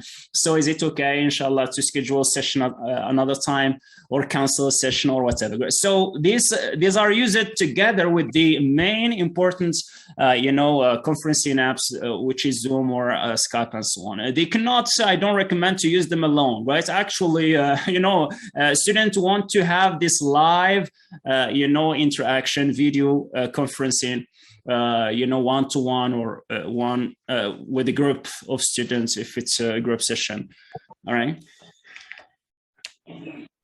Inshallah, great. Afaf, she is asking if it's possible to share the presentation. I have no problem, great. Maybe, great. Yeah, all the information will be shared. I will consider if I will see if I'm going to share it as it is in the same format or in a PDF format. Maybe I prefer PDF, right? Inshallah, okay. Yeah, PDF. Inshallah, I will share all the information will be available so that you can go back and see the platforms and so on that you need to try. All right, thank you. So we have here Mr. Muad, and afterwards we have Mr. to ask their questions. Yes, please. Thank you very much for your wonderful presentations again. I mean, really beneficial. My question is as follows. You have introduced us to some platforms in which we can teach English online. I just want to know if you maybe or someone had experience in those apps. How do they work? I mean, when you work, as a teacher there, see, how do they, the students and everything, especially that they are international. Just some information on what it's like to work in those platforms. All right. Okay. Let me tell you my experience in short, great, regarding Preplay. I have another presentation just about Preplay platform. Maybe I can share it with you, right? We don't have time. It's not scheduled in the program. So when you apply for Preplay to work, for Preplay, and your profile has been accepted. Okay, so at that time, your profile is becomes visible, right? Your picture, of course, there is a picture, your video, your intro video. We're going to have a workshop about how to prepare an intro video in which you introduce yourself and promote yourself and so on. So as I said, these platforms, they do a favor for you, is that they promote your website in social media, right, and in the search engines and so on and so forth, and they get you students. And students, they contact you, right? They look over your profile and so on. If they if your profile fits into their needs, their learning needs and so on, they will contact you to ask for more information. And once they contact you, once they send you a message, right, they can either they can see, right, in your profile, they can see your availability, your calendar, the time slot in which you are available. This is something that you can set, right, and fairly, right? I'm available at this time slot and here and so on. Students can directly, if they are convinced with your profile, they can directly book a trial, right? A trial lesson. This is the first thing. The first thing is that the students come and then book a trial lesson, or they may first of all contact with you and to ask much more information about and express their needs and so on. When they agree, when both of you agree about the learning plan and so on, okay, so you ask him, right? Okay, so just go and book a trial, and we'll let's say have a session together to learn more, right? So they book a trial. The first lesson is a trial lesson with pre-play, right? It takes the whole, right, sum of money, right, related to that lesson, right, to that hour. For other platforms, they can just take a certain percentage, right? Okay, and later on, of course, you get paid, and the platform takes a certain, commission rate. Okay, during the trial lesson. All right, the trial lesson is very important, right? Maybe we'll discuss later on when it comes to lesson planning what to do in the trial lesson. It's an opportunity, to devote, not just teaching the whole hour. It devotes like half an hour, right, or 40 minutes, just first of all to get to know your students and so on, and exchange, right, learn about his needs. You analyze his needs, right? Learn about the problems he has with the language and so on. And right, you can have an idea, some sort of diagnosis, right? When you're speaking and talking and communicating together, you can learn and have an idea about the English level of your students. And then the remaining maybe 15 minutes or 20 minutes, you can have some kind of demo lesson, right? So just to get started. And they prefer to focus much more on communication, unless if the student is interested in basically in grammar. Okay, this is how things work. Okay, so there are many details that you need to learn about each platform. For pre-play, for instance, once the lesson is finished, the students confirm that the lesson has been done, right? And the money related to that hour goes into your internal account in the platform, all right? And so on and so forth until, you see that you want to transfer your money, right? You say, okay, I got about 500, about for 50 dirham, 50, let me say, dollars. It's okay. It's time I want to transfer the money, right? You can transfer even 5, right? Even 1 hour, right? The average amount of money for 1 hour, right? Okay, so that's it, great. So the student should confirm that the lesson has been done, right? And then the platform release the money into your internal account. And then when you want the money, you transfer the money from there is transfer button there, right, into the available payments processors, be it PayPal or Payoneer or any other payments processor.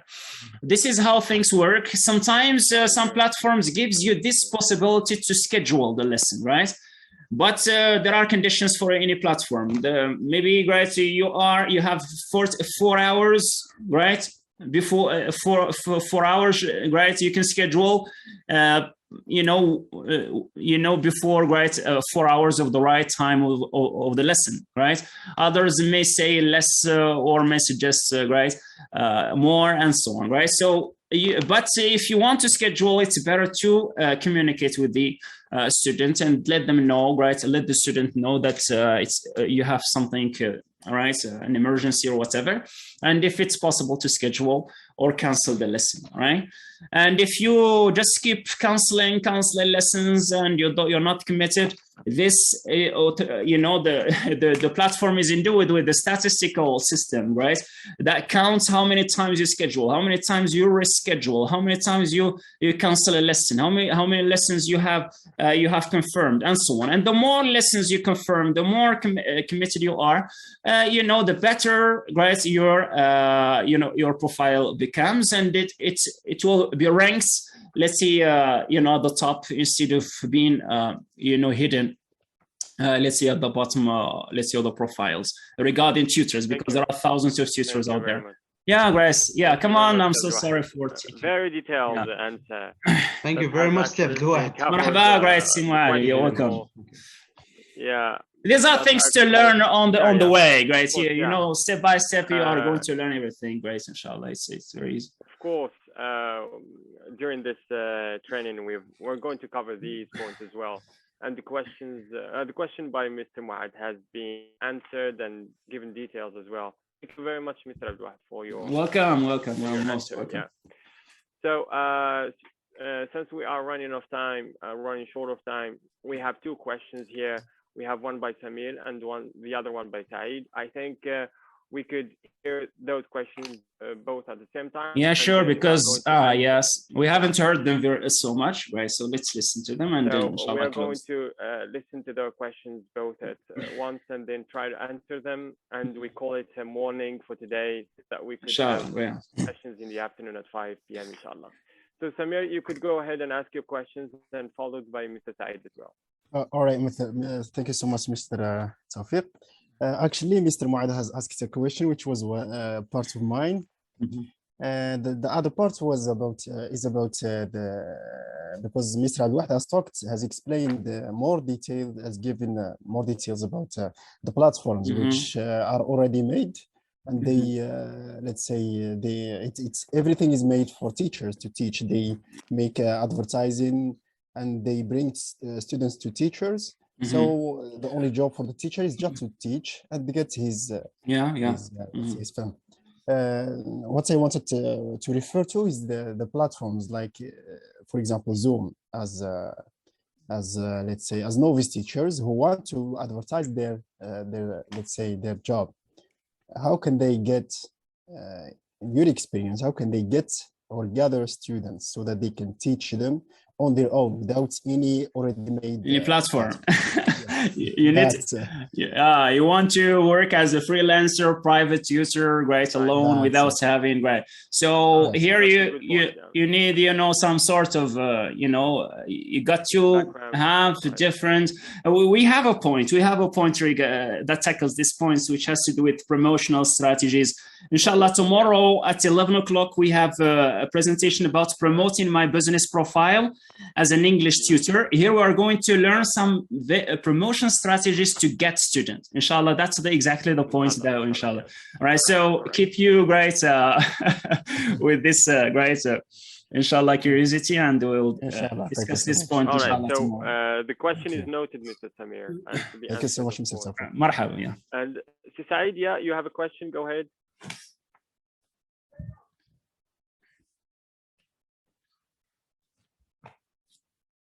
We can't hear you, Saeed. Yes, thank you. All right, yes. I would like to thank you, Mr. Abdelouahed. أهلا سي سعيد، أنت وين؟ مرحبا. Yes. I would like to congratulate you because the meeting was really successful. Your guest, Mr. Ummi, and the chairperson, Mr. Tawfiq, and to thank all the participants who really, let's say, asked well-targeted questions. My question is related to one point that was mentioned by Mr. Tawfiq concerning the online CV. If you could possibly elaborate on the online CV, how to create that online CV. All right, thank you very much. Welcome. All right, sure, Mr. Saeed. Very good question regarding your online presence. Promoting yourself as a let's say, online tutor. Here, when you want to teach online, you want to build a presence online as well. Web presence. And since nowadays everything has become technology related, everything has become online. I think it is a good idea to try and set a profile online where it presents all the necessary experiences and background about you.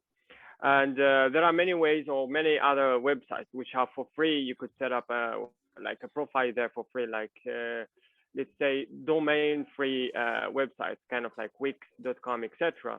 But if you want to go professional and go ahead and set up your own, a little bit of HTML, a little bit of Java, a little bit of coding, or you could see with WordPress and try to find themes which are ready-made and you could work on them.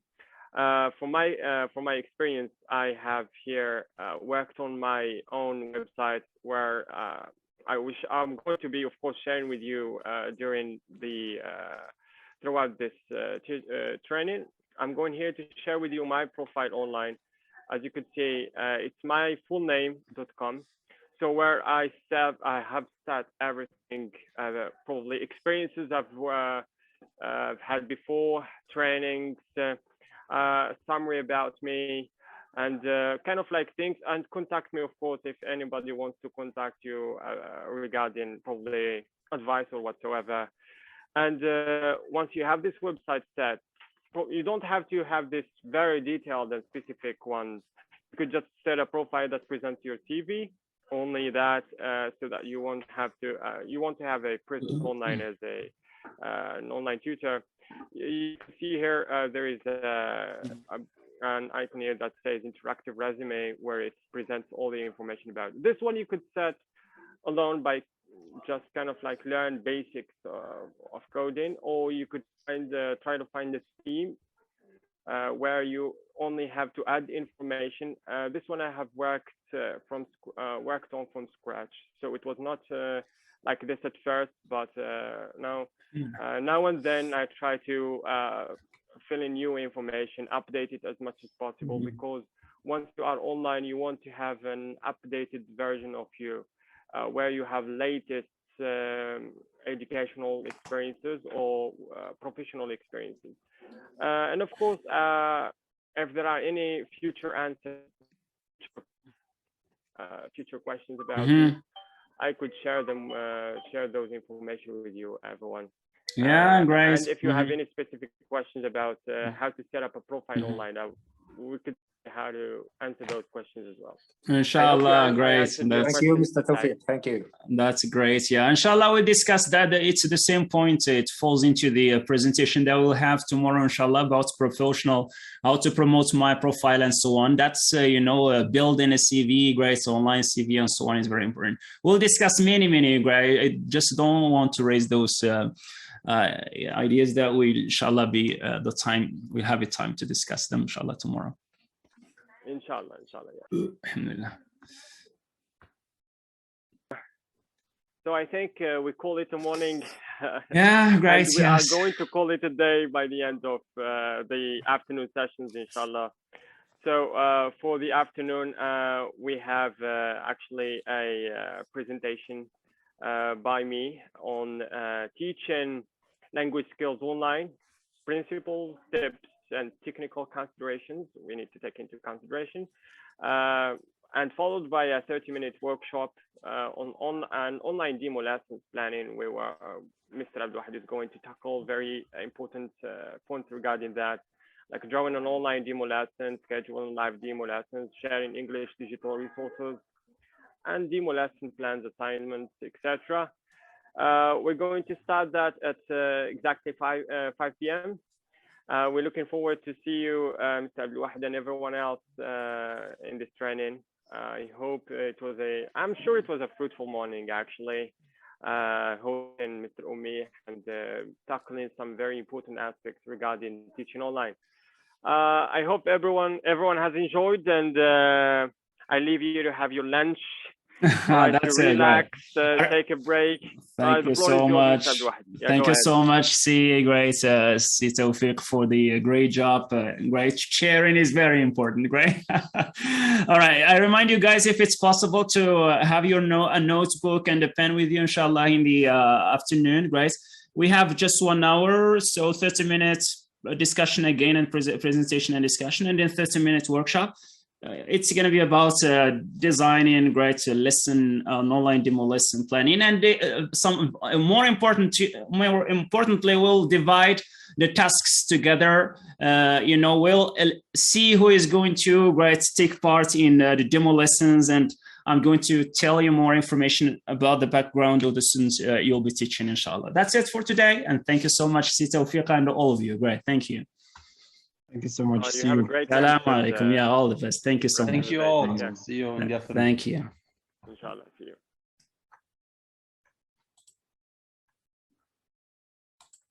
you.